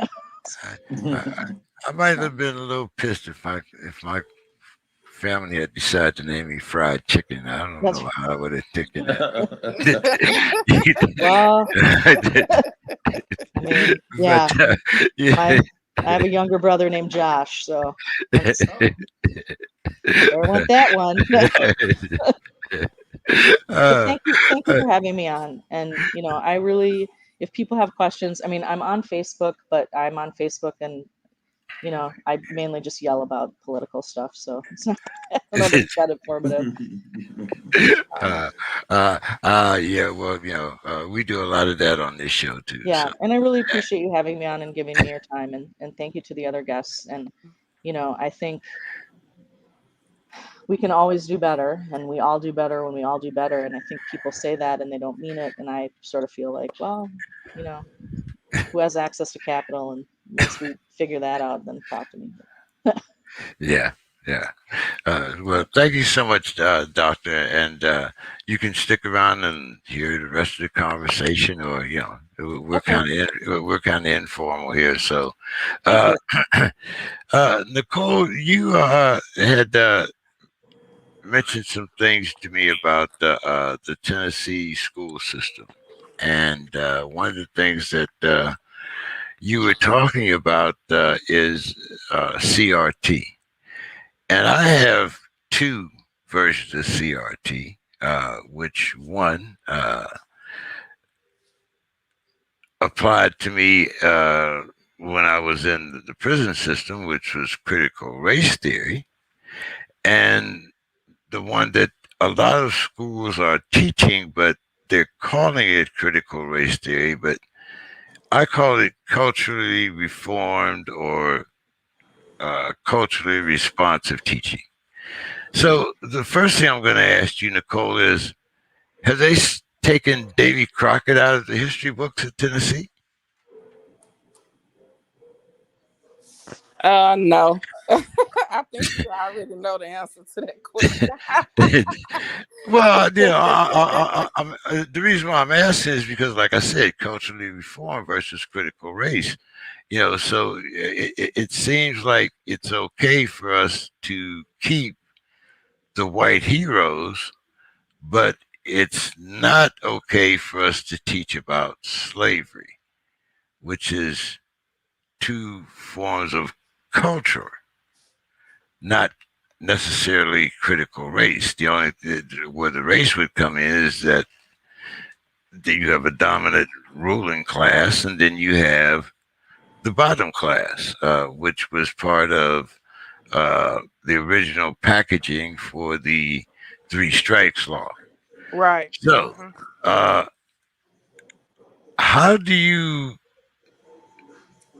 respond? I mean, I don't possibly understand how a third grader,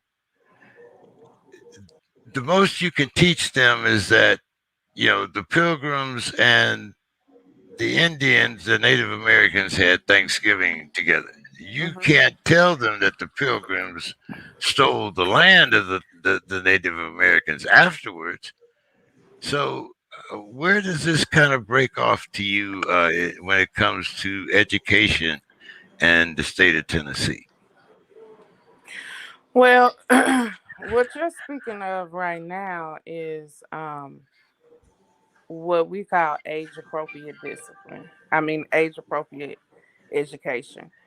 So, critical race theory um, basically is a theory or a way of teaching that has been in the school systems since I want to say the 1980s. It probably took until the 1980s to be implemented in the schools.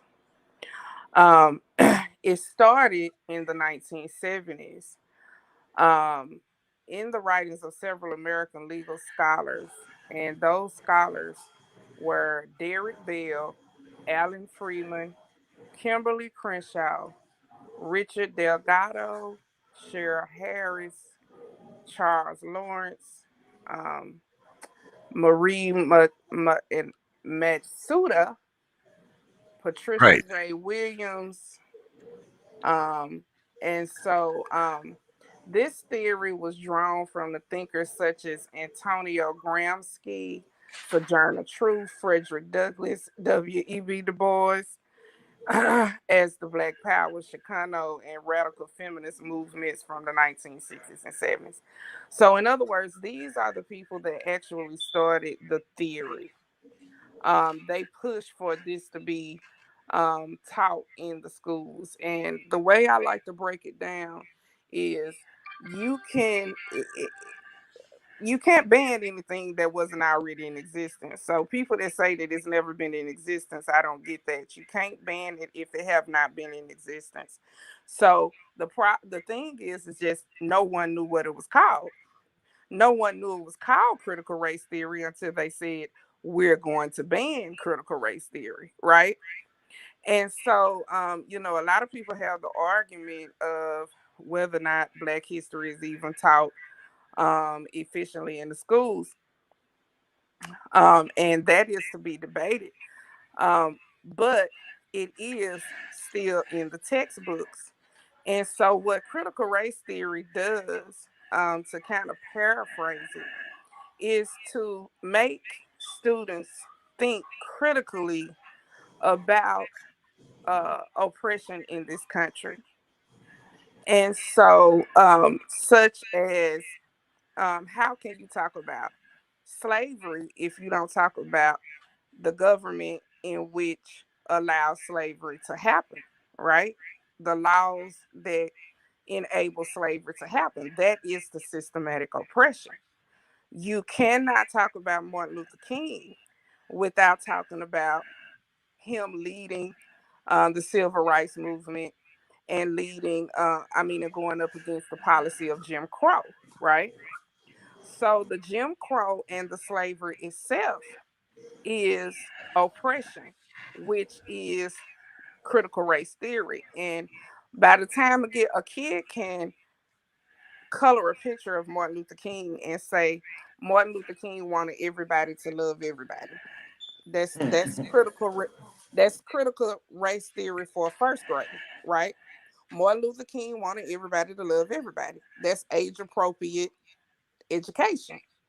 By the time a kid gets 16, then you have them read, and this is just an example, several of Dr. King's speeches.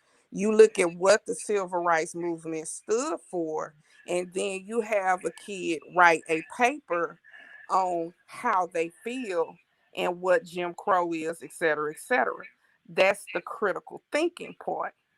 Well, the problem is that a lot of people in the South, because the critical race theory has been banned in the South. It started because this is what Trump wanted a lot of his I shouldn't say followers, voters to go up against, because it says that one group of people oppressed another group of people. Okay.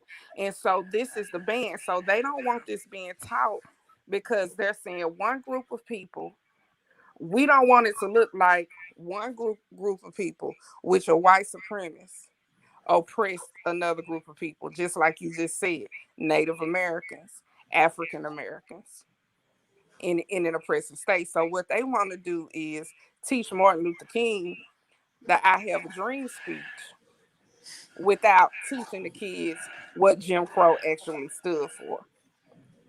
If if I'm being clear. Oh, okay. Mm-hmm. Now, let me kind of tell you what critical race theory means to an ex-felon.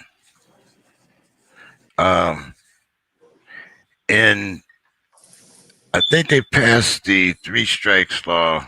If I'm not sure what month, but I'm pretty sure it was in 1974.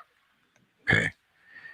In 1974, I had been home from Vietnam for 3 years. I already had three numbers. Okay. Now, critical race theory to us meant that passing the three strike law was detrimental to minorities and blacks, because even though we made up the minority of the population, we made up the majority of the prison system by statistics. It meant to felons that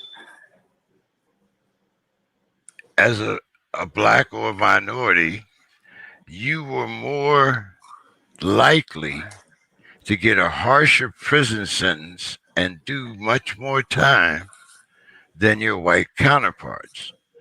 Now, all of those things that you talked about, Martin Luther King, Jim Crow, and all of that, had actually nothing to do with critical race theory.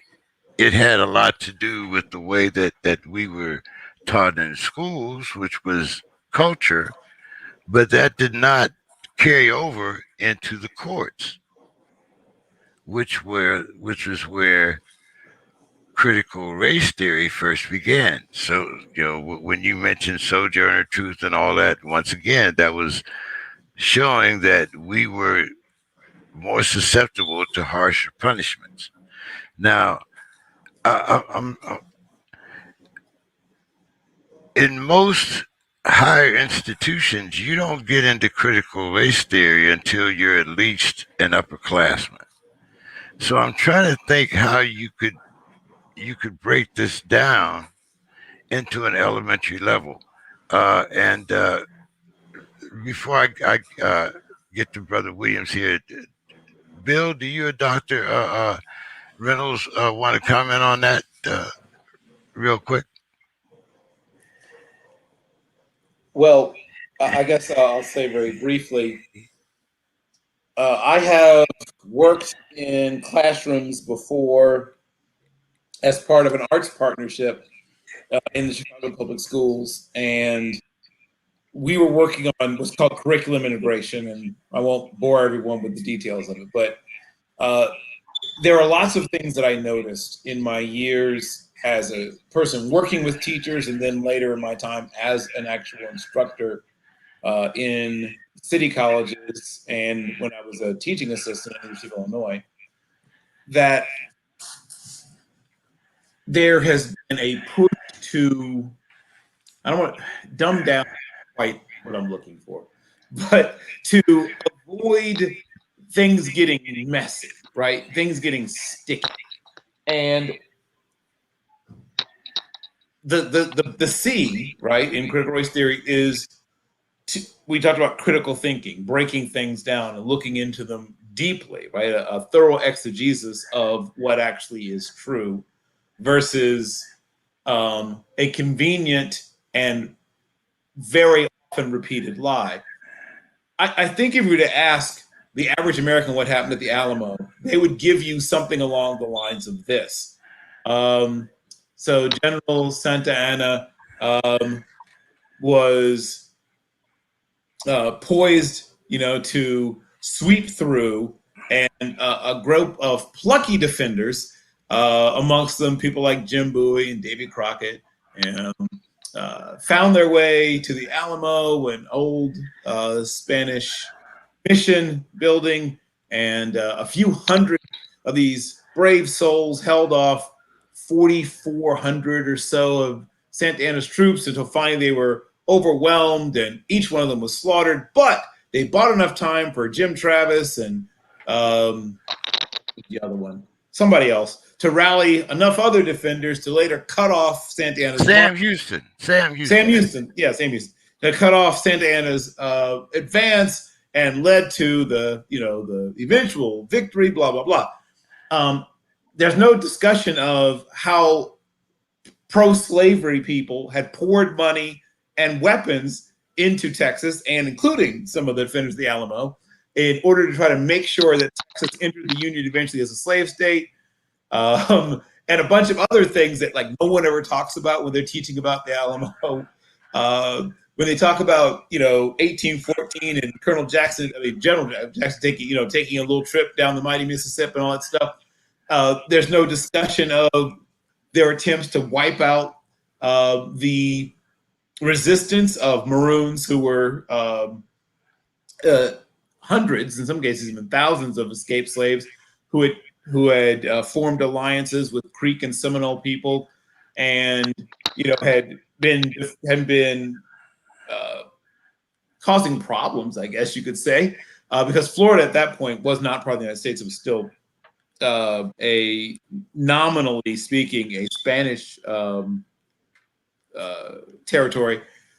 But Georgia was very much part of the United States and chock full of slaves, and slaves were leaking out of Georgia to join some of these forces, and leading to this offshoot of the War of 1812, which most Americans also have a terrible idea of what actually happened during the War of 1812. But people are very often not even aware that there was the first sort of Wild West war took place in Florida, and was and was the Creek and Seminole versus and these Maroons versus the United States Army, and went on for a couple of years. Andrew Jackson. Oh yes, and many others, but yes, Andrew Jackson made his name basically through this rather brutal war that he fought, and it was total warfare. He didn't care if you were a child, a woman, or whatever. It was not very gentlemanly. People always talk about this era being an era where everybody's very, sort of genteel and gentlemanly. Well, he wasn't, and not the way he prosecuted that particular war. And so if you're a historian, like an actual historian, you get frustrated when people talk about, we can't teach this, we can't teach that. If you want advocacy, right, then do advocacy, but don't call it history. A lot of people want to cheerlead instead of telling the story of what actually happened throughout American history. I mean, go ahead and cheerlead if you're going to cheerlead, but don't call it history. That's my frustration when people start talking about critical race theory or about just history. Period. Is that there's been this tremendous whitewashing in both the figurative and sometimes almost literal sense of real American history. Mm-hmm. And it's already been whitewashed since the daughters of the Confederates yes, oh boy, yes, did it. And so now they're saying, okay, we don't even want to tell any of it.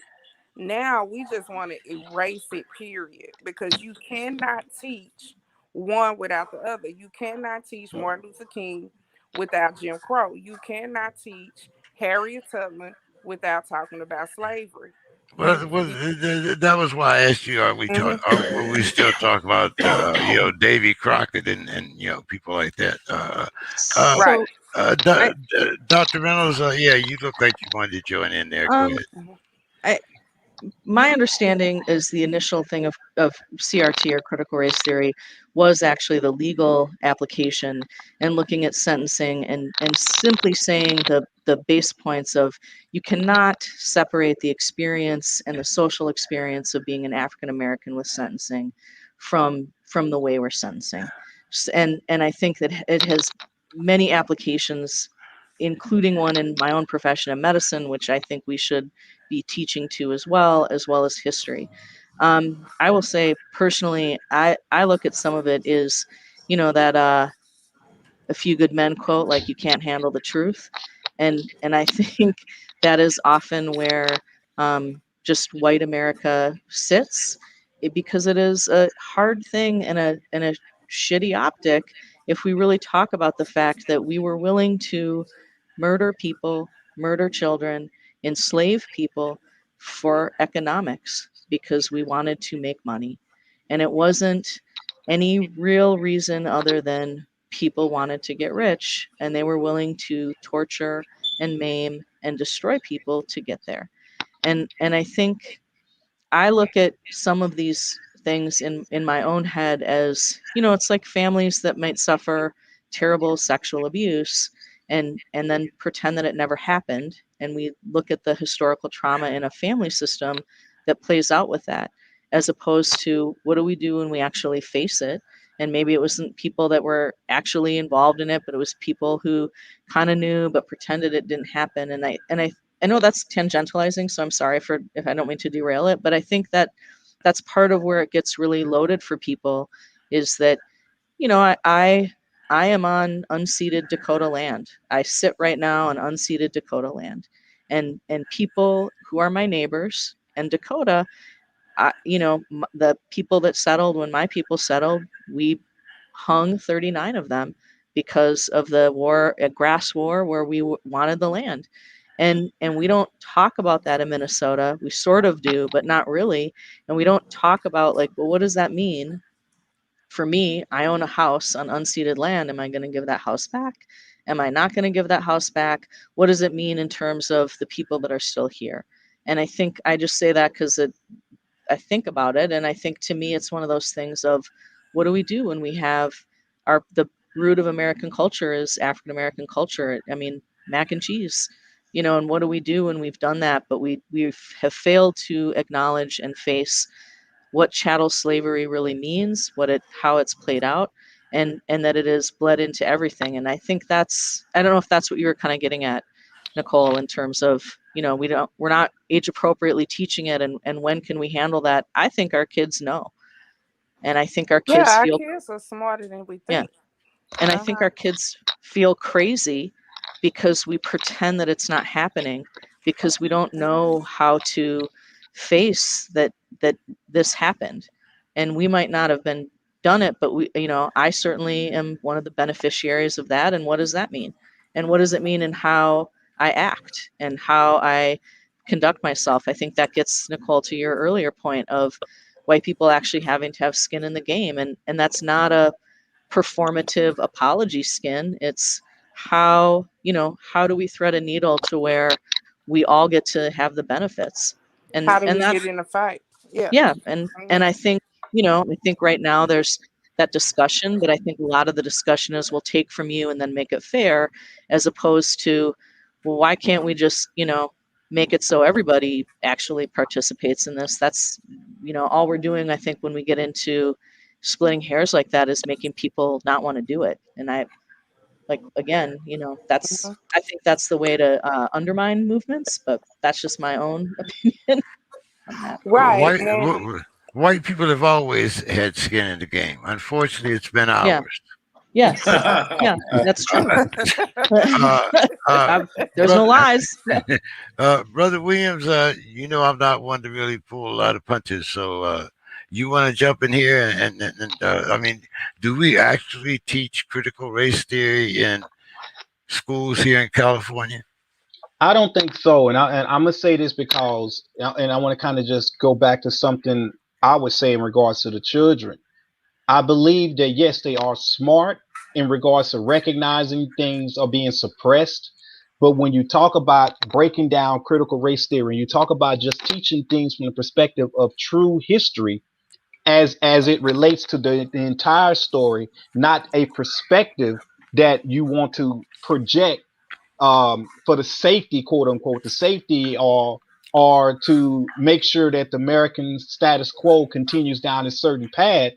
Then you get into a situation where what happens is if you teach it the way it really should be taught, then it causes the children to have way more questions then you can give them answers that legitimately sit right with the current situation that you find still taking place here in America.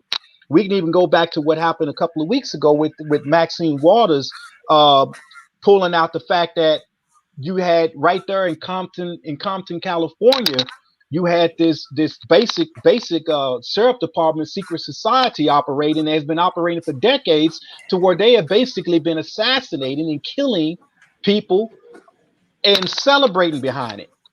And this goes back to some of the stuff that we talked about, that even NWA tried to bring to light. But the whole time you get, that this being exaggerated. And so from that standpoint, we're talking about the fact that it's so entrenched within American society in terms of the disparities that are taking place, that when you if you were to try to go into teaching that to the children at the current real level, what it is, how can you justify the continuation of the way things are? And I think what happens is it would raise a lot more actions than this country is ready for, in terms of causing a lot of people to really dismantle this government and want to start it over. And America's not ready for that. America's not ready to deal with things from a clean slate. So you try to find a way to ease it in, and you ease it in to a certain degree to where it does not shake the capitalistic society, does not shake the situation to where it would literally create a chaotic environment because of so much suppression being exposed all at once, as well as people not being ready to deal with the fact that this country was just, bottom line, built off of the backs of genocide, oppression, and chattel slavery.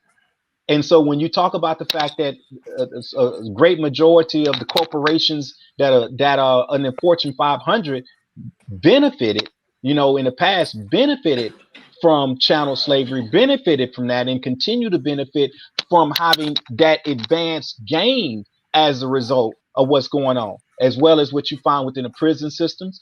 Then how do you address that to a child? How do you get them prepared to start taking on that, and at the same time keep things going the way they are? At the same time, ease in um, getting more accountability from the white people, and at the same time letting go of the power and having things come into order. I don't see how you can do that without there being a real situation within this country, a massive situation.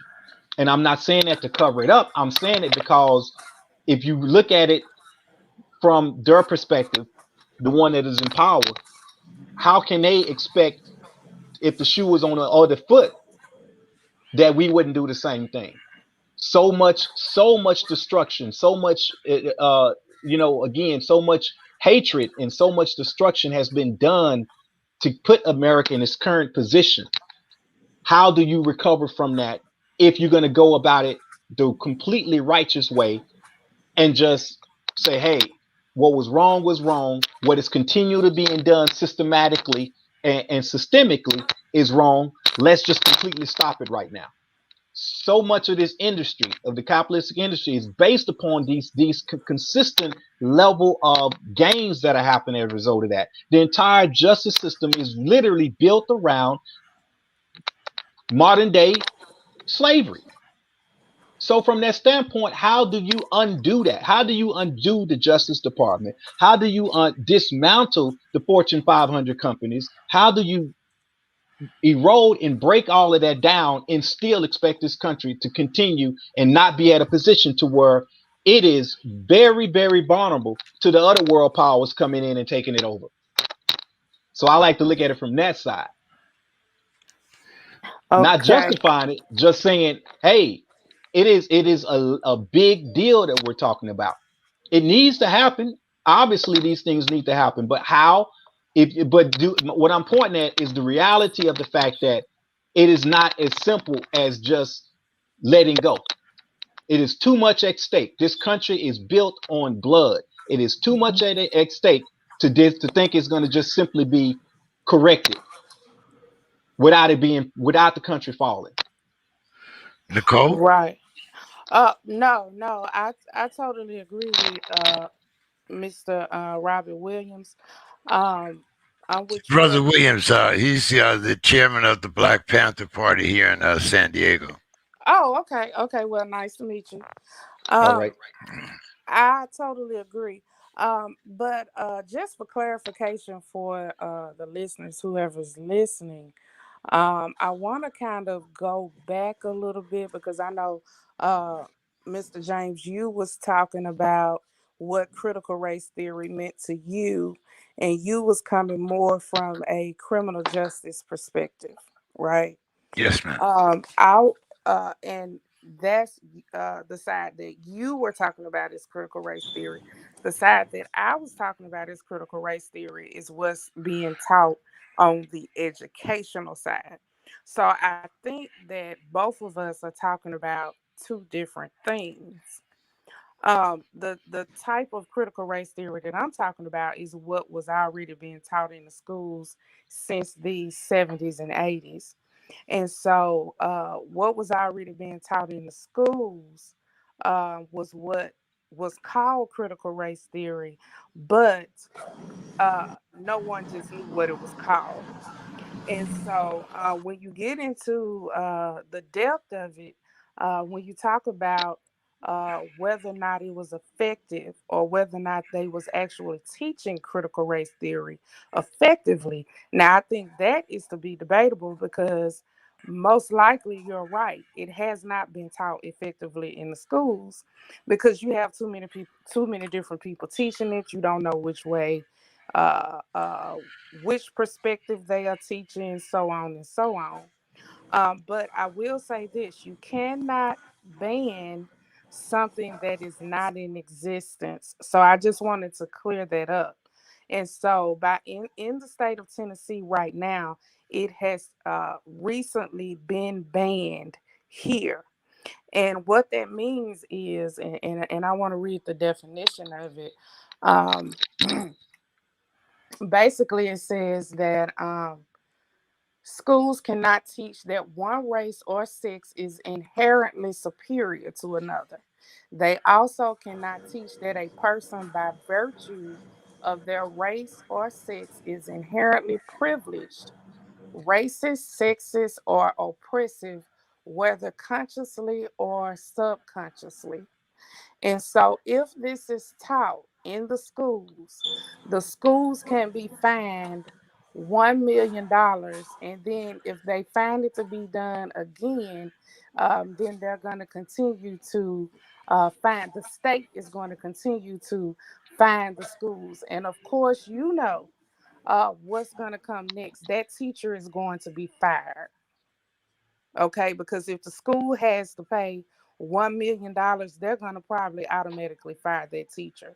So you're dealing with not being able to teach appropriate history. And I agree with Mr. Carnell. He's saying basically it's not even called history, it's just called whatever you want to call it, because you want to be a cheerleader and you want to protect your little white children's ears from knowing about this stuff. It's called, and it's what we call in the movement erasure.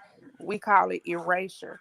And I tell people it is not a coincidence that you see this happening at a time when people are uprising and forcing Congress to address the reparations issue, because reparations is all about what happened to us in the past. So what do? You erase the past. And I tell people connect the dots. This is actually what's happening.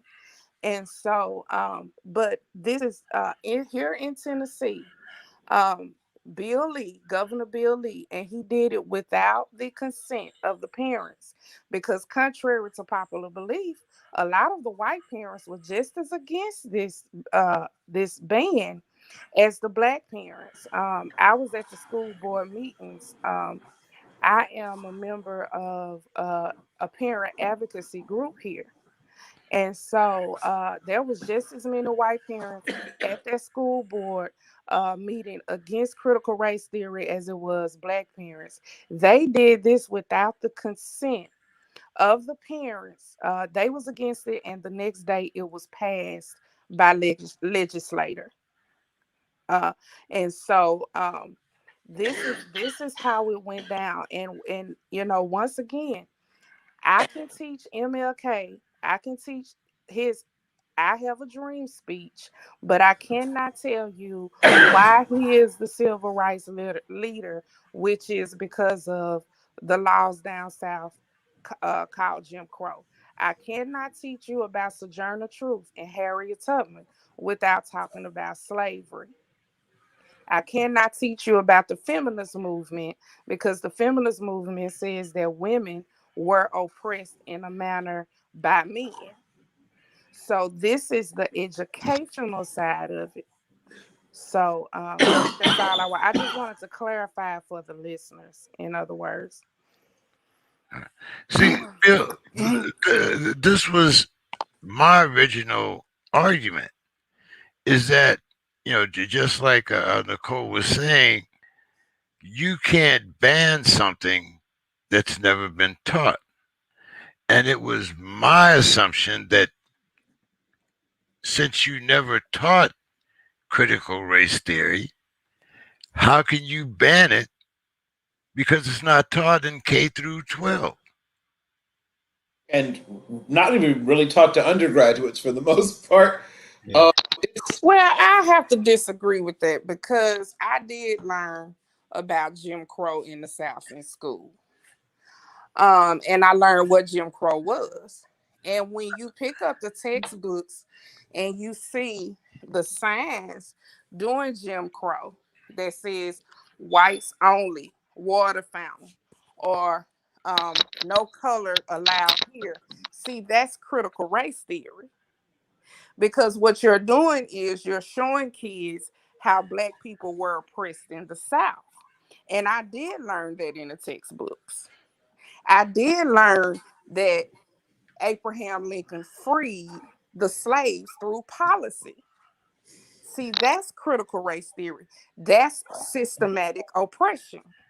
Yeah. So when you look at what's actually in the textbooks, you did learn by critical race theory. Now, whether or not that information in the textbooks went in depth enough or really told the whole story or the true story, now that's debatable. but it is in there.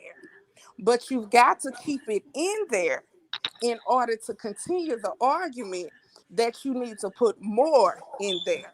But when you take it out and allow people to tell you that the teacher can stand up and teach everybody else's history but yours, which is African American history, that's absurd. Mhm. Right now, they're bringing in Asian history in the history books right now. So I have a kid in school, and I'd be damned if I don't fight against you being able to stand up before my child and tell my child that everybody else's history matters, but mine, who built this damn country. Mhm. No, I'm not going to stand for it. But let me say this. I wouldn't, and I don't mean to contradict what you were saying, Sister Williams, but I wouldn't consider that being critical race theory being taught. I would consider that being a very minute aspect of history being taught that happens to deal with certain levels of oppression.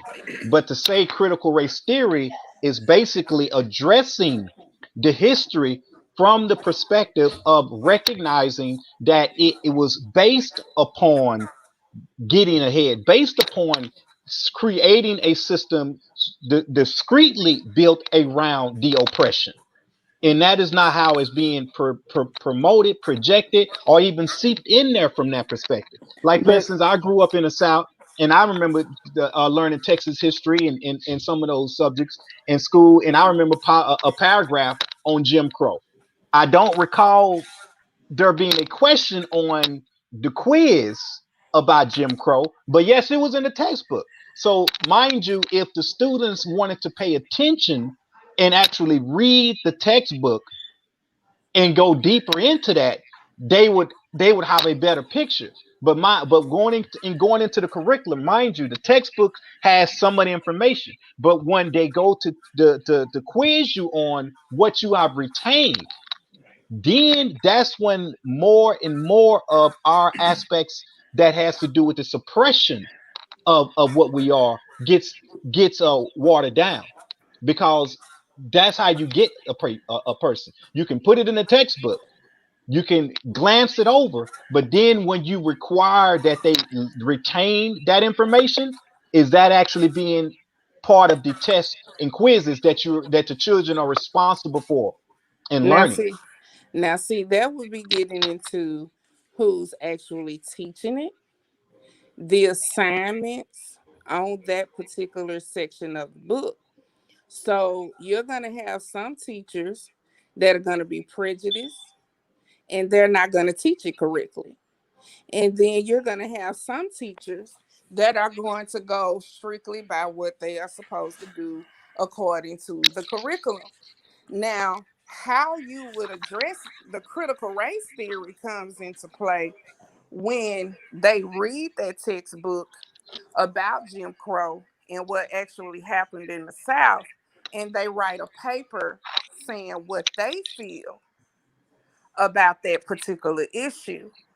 And see, like my daughter's in school now, and so last year she has similar assignments, but she's what 15? I think she was still 15 at that time, and so she had to write an essay about the oppression during Black History Month.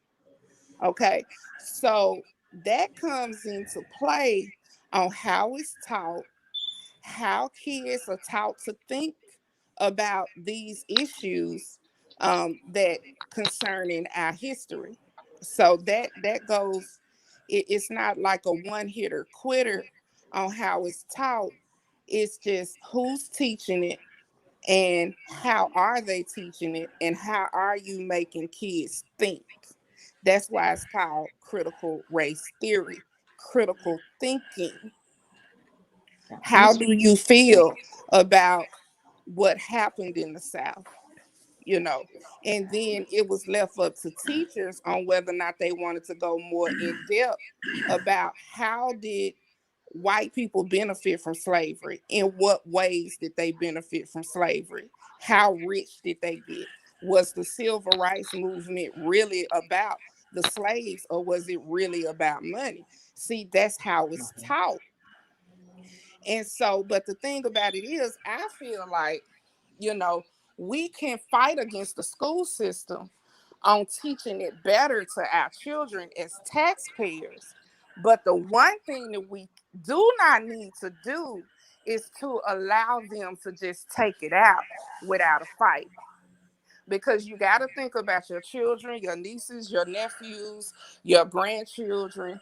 Are you going to want them to go to school and a teacher be allowed to stand up before them and be required and mandated to teach everybody's history but yours? That's not right. Um, I'm sorry to interrupt. I'm getting paged away, so Oh, I am so sorry because this is a really wonderful discussion, and I'm going to catch up and watch it. And thank you so much for having me on the show. And Mr. Williams, I think you made some excellent points about the economics and mystical. I agree with you.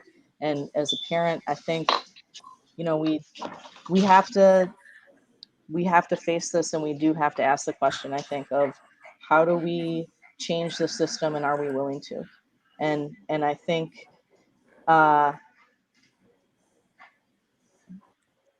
I don't want to derail it because I actually have to go, but I think there's a lot of attachment for white people to not want to be uncomfortable, and to not want to face that, and to not want to look at, people want to deal with the emotional discomfort, but we don't want to look at some of the financial discomfort. I mean, I think that, to me, it's a thing of, and then I think we often derail these things because we put it on personal or middle class people to solve it, when we should be looking at a corporate tax rate, and why do we have billionaires to solve some of that. And that often then gets hijacked by a lot of what I call white liberalism, that I think really starts to derail actually uh, solving some of those issues. And I'm not trying to say that and leave. I just think those are the thoughts I'm thinking of. And I think, it doesn't, history doesn't have to be directly about me, and I don't have to look like somebody to not have it be my history or my American history. Zora Neale Hurston is an American who is historically important. I can learn about what she wrote and what she was writing, and that is still American history. I learn about everyone else's history, and I think white people have to start looking at, we are being robbed of American history when we don't learn the truth either. And yeah, it is really shitty to have to look at the fact that we have neighbors and loved ones whose ancestors were reduced to a price tag, and that is where our wealth came from in this country. But we have to actually have the courage and the grace, I think, to look at it and to learn that history at an appropriate level of whatever age we are, and so that we can actually stop staying stuck there, and fix some of the shitty stuff that came out of it. And I'm sorry to say that and leave, but I think those, what a wonderful panel. I feel really honored to be on such an esteemed panel, and thank you so much for having me. all right. Thank you, Dr. Reynolds. I hope to talk to you again soon. Yeah, have You me have on a great anytime. I would be honored. All right. Take care.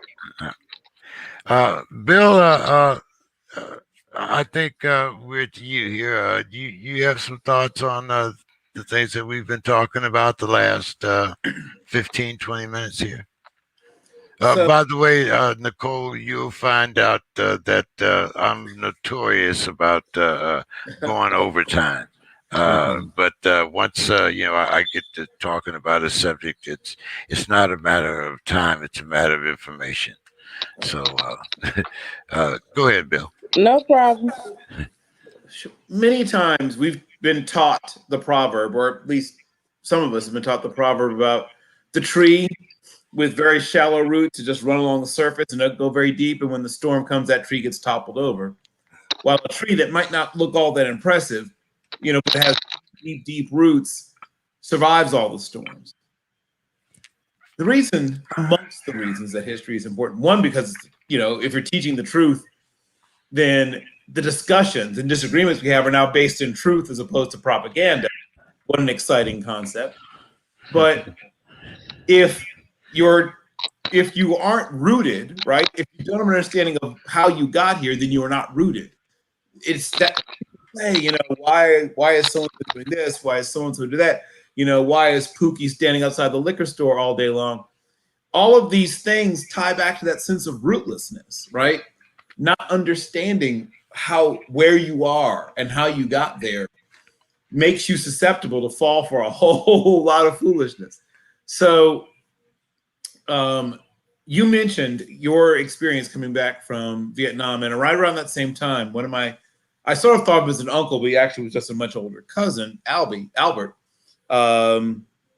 came home and developed a very serious heroin habit, and his life was never the same from that point forward. He may have actually developed it in Vietnam and just brought it home with him. And I remember asking him, because there were moments when he'd be the old Albie again, like he would come and go. And I remember asking him something, and he said something like basically his greatest regret was that he wasn't wearing the family name the way he knew he should have, right? And there's that sense that some of us have. If we're lucky enough to have parents that say, this is who you are and here's how we got here, right? And I love history, and I devote time and energy to it, and always will, because the people who came before me told me I should, right? They made it clear to me that this is an investment, and it's an investment that will pay off for you. And it has. Unless and until we, one, devote ourselves to understanding the truth of history, and two, fight any attempt to alter it, right? I don't care what you say your reasons are, why you want to tamper with it. I don't care if it's because you don't want people to be uncomfortable. I don't care if it's because you're afraid that little Johnny and little Devontae won't get along, or whatever it is you're thinking that the problem is, or the reason that you want to tamper with. You want to obscure the truth of history. One, history survived worse. Like, you know what I mean? Like, others have tried. History has managed to beat them all back. It'll beat this back too, but why? Like, why are we even having this fight? If we know that eventually, hopefully, understand that truth eventually bubbles to the surface, right? Cream rises to the top, then why don't we just embrace that? Why don't we embrace the fact that the truth, there's a reason that once again, one of the great cliches is the truth will set you free. There is no freedom where there is no truth. So if we're going to do this thing and try to have a quote unquote society, right, then if it's not based on truth, it's based on nothing. Yeah. Brother Williams, I'll go back to the legal system again, and in my times of incarceration. I went to prison with two things in mind. One was making sure that I used the time to educate myself, whether it was in something that perhaps, when I was running around the streets, I didn't have the time to do, but now I got the sentence that this judge gave me. So I got time to do pretty much any damn thing I wanted to, so one of them was read. The second thing was to improve my craft, because to me, this was like going to a university, which once again goes back to, a different mindset. But if I was going to be a criminal, like Grandma said, I was going to be the best damn criminal possible, So, that plus, my army training, I know how to breach. I know, I know how to put people down on the ground. So, this was, to me, what do they call it? Job Corps. Back in those days, this was to be a learning experience. Okay.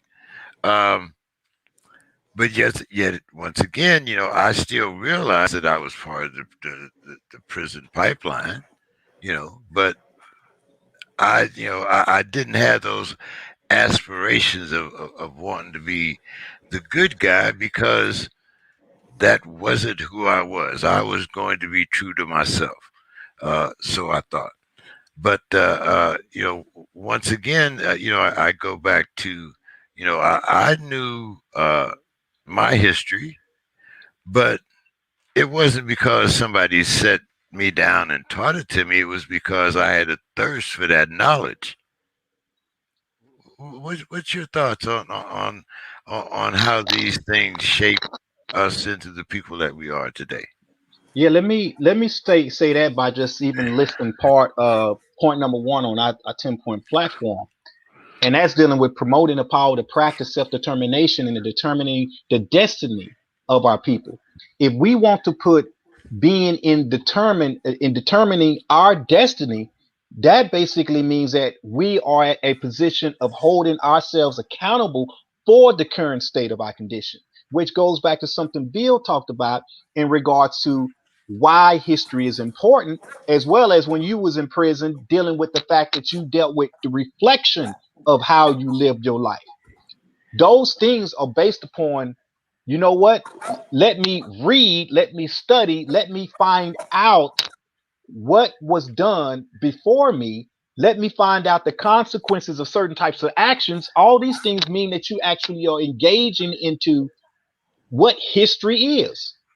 Now, as a people, if we have the approach of dealing with history from the standpoint of determining our destiny, then what we find out is the way our history is taught to us in the school system now reflects one of inferiority. It is taught to us from the position of showing us how we have been basically how we are victims. And when you teach a history from the perspective of being victims, then you create a victim mentality, a victim mindset. Creating a victim mindset will cause a person to not actually, most of the time now, not rise to the occasion and hold themselves accountable for that condition, but often place blame and get back into this mode of where we find ourselves suffering from post-traumatic slave syndrome to the point to where we go into our shell and want to point fingers, but not actually implement solutions.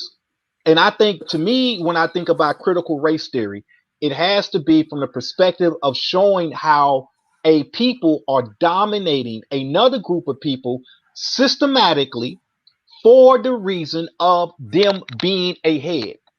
And by doing that, it shows the other side that these are the steps that we're taking that put you in a position of inferiority. These are the psychological things that happen to you on a day-to-day basis that cause you to not want to hold yourself accountable for your condition and thereby force the hand to be corrected. And I think the difference in our approach, because of how our children are raised, versus the approach of your counter the white men, the white male or the white children, as to where they have this level of expectation, this level of ownership, this level of entitlement to things to be a certain way. We don't have a sense of entitlement as human beings, number one. Let me say that. Because if we did, then we would not see the disparity the way we would not address the disparity the way we do. Oftentimes, the way we go about addressing these things are from the position again of being domesticated and inferior, to where we do not see that we have the power to stand up and make a change and make the difference. And nor do we teach that level of accountability and responsibility within our household. Case in point, most of us, when we raise our children, the mentality that's involved in raising the children is go to school, get a good education, be able to get a good career, be able to put food on the table, which basically be able to raise the next generation to where they can go to school, put food on the table. But at no point do you hear them say, you need to be involved in the welfare of your community. It is all about what you can put back into that same inner family. But we don't address the family unit by addressing the community conditions. And as long as we do that, we're looking at things as the individual. An individual trying to go up against a system is not going to work. But when a community comes together and a community rises up, then you have the power to make change. See, whenever you get us to come out and address things on a larger level of that to that scale, then you have the ability to impact all levels of how oppression is coming at you, because at that point you can hurt the pocketbooks, you can hurt the revenue generation, you can change the laws, you can enforce the laws, you can enforce accountability, and so on and so forth, because it is being done from a collective position. And therefore our individual quote unquote families and people are also saying that we have a part to play, and a part that we must play in the welfare of the next generation, versus only addressing things from the standpoint of being concerned about my immediate family. See, that is the conquer and divide, or divide and conquer strategy being played out all over again, and continually works upon us, which is embedded and incorporated through Willie Lynch, and which is incorporated in all of the different elements within this society, that causes us to look at any historical aspects of what's taught to us in history as us being victims, victims, victims. And that, to me, that is part of the problem, because how do you get a group of people to feel empowered by their history if their history is taught in such a way that it's always about the victimization of what has happened? See, this goes back to me, and then I'll be quiet. This goes back to me as to why I believe the FBI coined the term the way they did when they came out and said black identity extremism is the greatest threat to the internal security of the United States. Black identity extremism. What is that saying? That if I'm black and I want to identify with my identity as being black, and in doing so makes me an extremist, then I am a threat to the internal security of this structure of the United States. Why? Because at that point, what I am doing is recognizing that I can use my heritage, my history, and my and what I am as a strength to get me to step up and take ownership to the conditions that are being laid out, and the things that are attempting to oppress me. And therefore, I will refuse to allow things to continue to head down that path. And at that point, power is respecting power. And that's not what they want. So they don't want black people to identify with their heritage, their culture, and their way of life. They don't want us to have a black identity. You see? And so the way they go about that is, again, what Sister Nicole is dealing with, is they want to remove these things from the history books. They want to try to suppress the fact of how systematic oppression has taken its course, because there's two ways you can deal with it. You can recognize the fact that wrong has been done and remove these elements from society, or you could suppress the fact that they happen and call yourself trying to sweep it under the rug, and continue to build on top of the suppression of that, and hope that the people just forget. And in doing so, you keep intact the docile African. We remain docile by doing it that way, and at the same time, you have less quote unquote Europeans continually operating from that same perspective. But what still remains is that docile African. They do not want us to identify with our African heritage from the standpoint of the positions of empowerment, because in doing so, it again will be us teaching our children how to dismantle racism. And dismantling racism means that the foundation from which we're operating from within this country will begin to be tore down, and that is not what they want to happen. Sister Nicole, we've kept you up long enough. You mentioned when you came on that you had on your pajamas and you were ready to go. So I apologize to you for keeping you up. But Uh, why don't you No, I'm okay. expound on? You can expound a little bit on what Brother Williams was saying, and you can give us your final thoughts. Tell us anywhere they can find you on social media, and we enjoyed having you on the show. We hope you'll come back. Well, I mean, I totally agree with Brother Robert. Um, we definitely have to um, push, and prob uh, our history into our children. Uh, we have to do it at home. It's vital. But we also have to take the role, and I say this all the time. We have to take the role as taxpayers because our chances of winning this fight is greater than losing. There's only 4 states that have adopted this ban, and that is Texas, Alabama, Tennessee, and Georgia. And all of these are red states. And the reason why this is coming about is because this was Trump's proposal. And they called themselves honoring the Republican Party by starting this ban. As a matter of fact, I don't know if people knew this, but they put a black face on it, which was Kim Klacik, which is a Republican who is running for Congress in Maryland.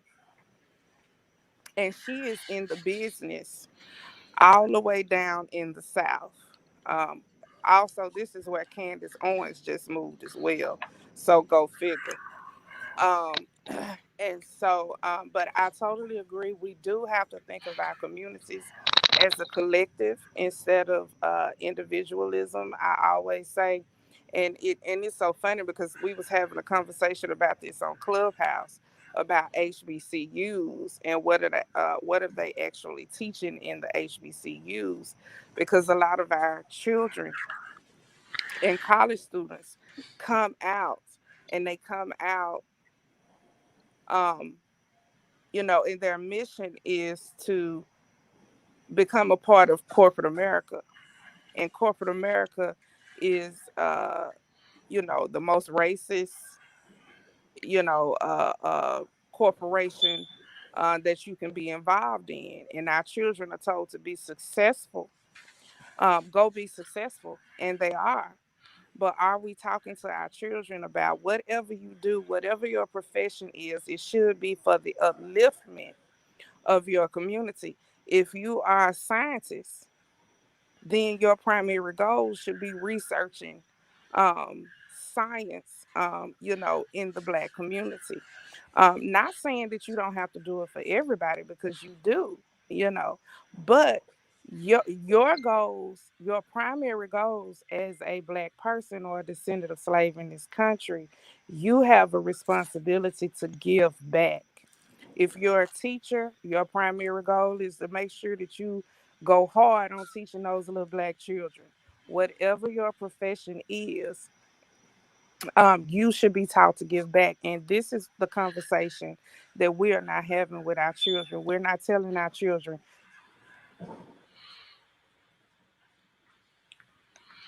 Is anywhere that Can you hear me? yes. Okay. I was saying we're not telling our children to marry Black. And then we get upset when they come home with a white woman, with a blonde hair, blue eyed white woman. Well, you didn't say nothing. Yeah, you didn't say nothing. If your daughter comes home with, with the white boy, you didn't say nothing. You said love everybody, but you want little Black grandchildren, but you never said anything. So when are we going to have the conversation with our children? As a collective for the community, because we are being destroyed. It is said that by the year 2053 that we will be at total zero wealth. And we are wealthless people now. If you look at the racial wealth gap, we are bottom casted. Immigrants have rose above us. And that's not by coincidence when you have programs like the New Rising Office of New Americans. And you're going to hear about more about that later because Biden is trying to make that nationwide. And this is where they are giving immigrants all of these resources and um, chances to get licensed without paying for them, and money for education and grants and priority in housing. And you can look that up.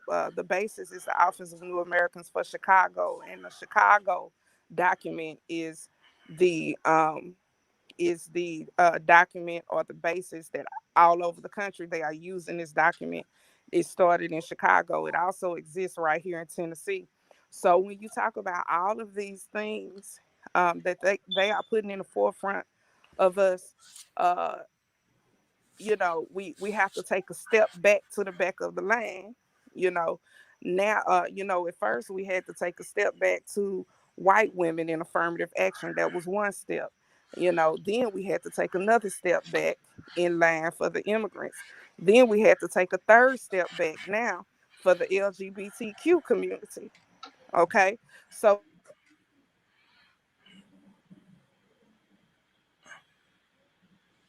We lost you there for a minute. You're muted. okay, I'm sorry. I'm sorry. But what I was saying is we have all of these fights to fight, and at the same time we are being destroyed with mass incarceration, with convict leasing.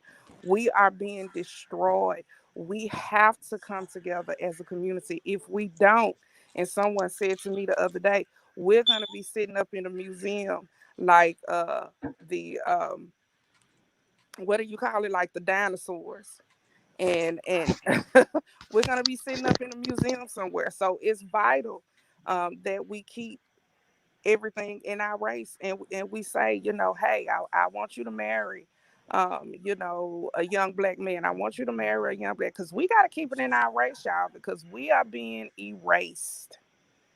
And so that's all I have to say. But I'm not rushing away. I'm on Clubhouse. As you see, Nicole Williams Chrisman, that is my name on Facebook.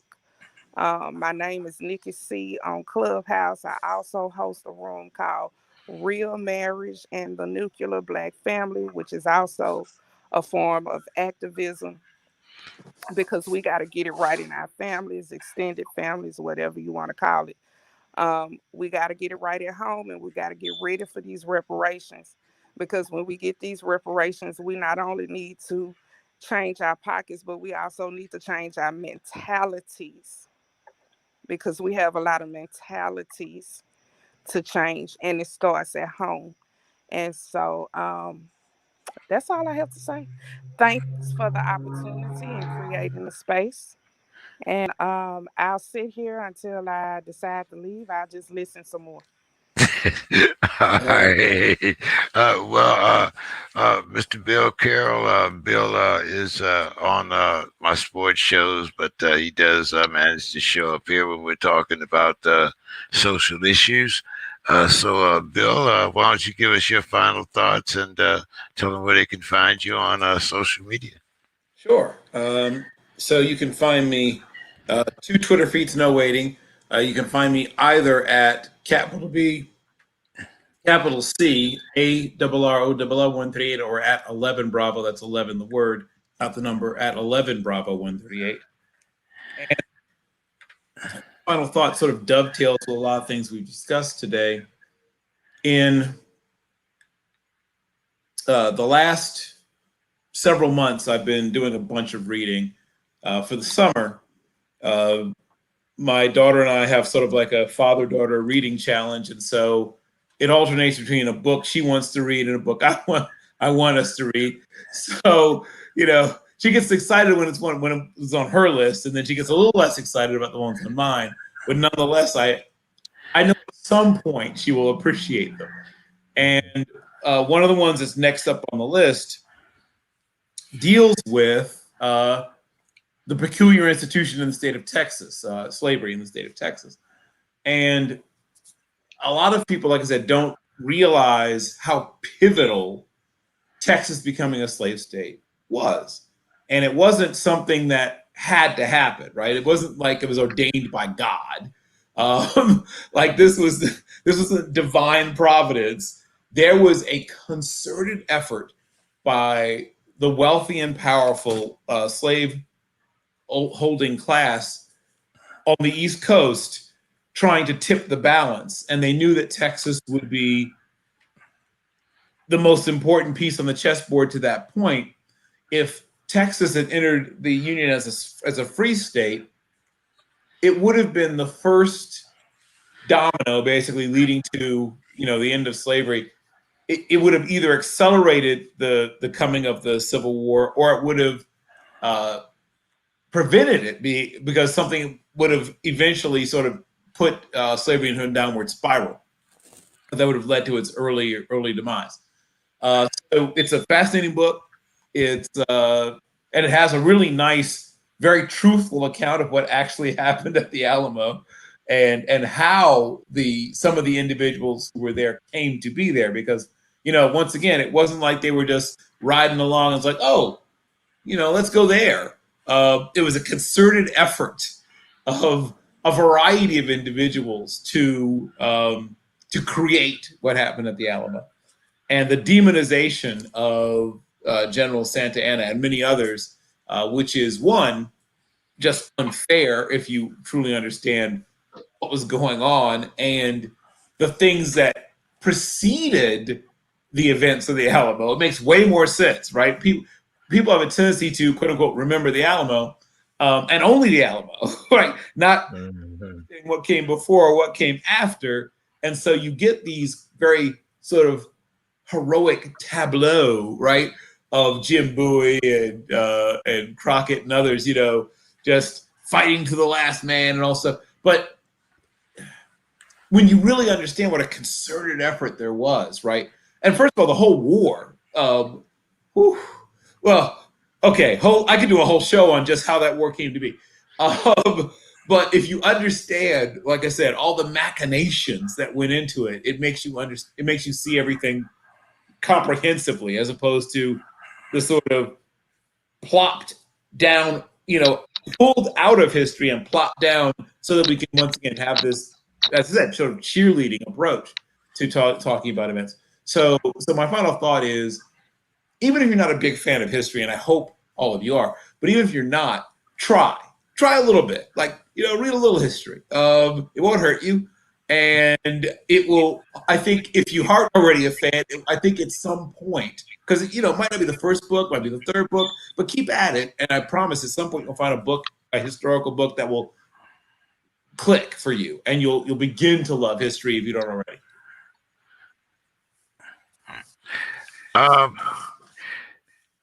Brother Williams, it was kind of interesting that you mentioned that victim mentality. I was thinking about some things today, and I went through a couple books by Thomas Sowell, that speaks to the black victimization myth. But I digress. So why don't you give us your final thoughts? Tell us anything that the party is planning. I know you're still in your back to school mode, and we thank you for your time. So just give us your final thoughts. Tell us anything you'd like us to know about the party. Well, I would like to say in my final thoughts, like I try to say often, is we as a people and as individuals, we must, kind of going back to what Bill was saying, embrace learning, embrace growth, embrace responsibility, embrace accountability. Within the Panther Party, we have what we refer to as the 3Ds, which is define, develop, and defend. And as Black people, we must define who we are. You don't wait for the story to be told about you by others. Right. We must define it, which means we must learn our history and therefore teach our history to ourselves the way it ought to be taught, to where we are not being taught something as an inferior or from an inferior perspective. So we have to define who we are. And as we define who we are, then and only then can we develop a path of real liberation and real freedom for ourselves, because this will be one that puts us in the driver's seat of power and puts us in the driver's seat of recognizing that we can and not only can but should and must hold the key to our own freedom, and then being able to defend that. And on that standpoint, it's not just physical defense, but everything that comes with defense, meaning psychological defense, spiritual defense, emotional defense. So when you defend something, it goes into the fact that you are the one that defined it.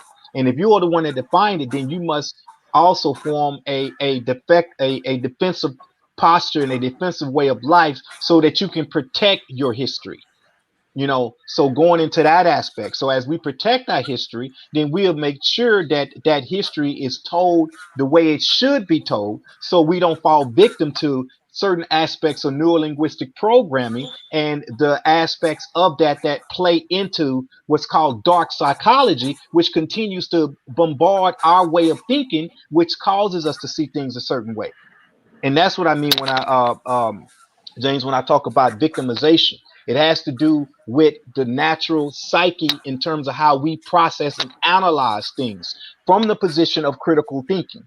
Do you process it from the position of taking hold of it and freeing yourself from that position, or do you take on the fright aspect and you stiff up or you run away?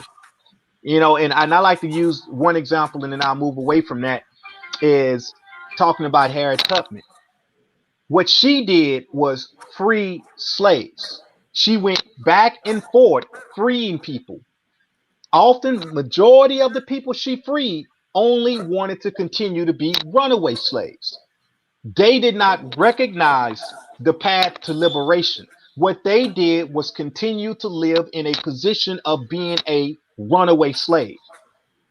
You see, you can run, but if you stand in a strong position of recognizing your greatness, then you don't run, you continue to liberate others.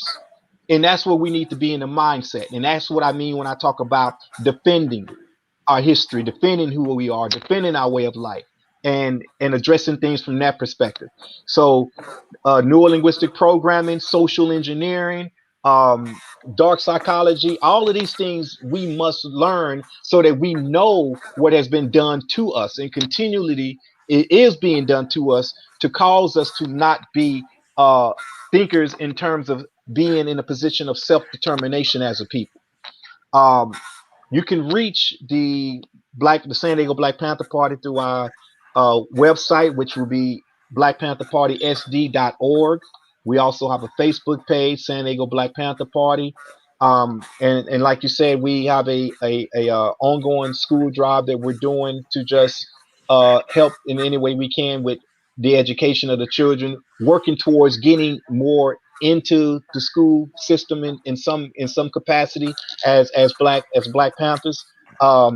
We have that school drive on Wednesdays from 5:30 to 7:30 at Martin Luther King Park in San Diego, 6401 Skyline Drive.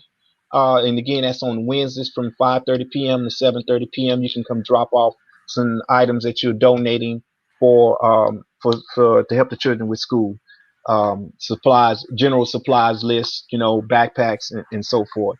Um, and saying that again, I just like to emphasize that as a people, we must represent and realize our power, and only through realizing our power, through the accountability that we must have with one another, as a community of people, will we have the mentality to embrace history, going back to what Bill is getting at, and embrace our culture, embrace our way of life, and root out the the level of laziness that is being indoctrinated into us as a way of life, which continues to keep us docile as a people. All power to the people. Well, thank you so much, Brother Williams, Bill, Sister Nicole, and Dr. Reynolds. And we'll be back here next Monday on To an Imperfect Union. And We hope to have you here with us. Have a great weekend, everyone. Talk to you next week. Have a good Thank night, you. everyone. Good night. Thank you.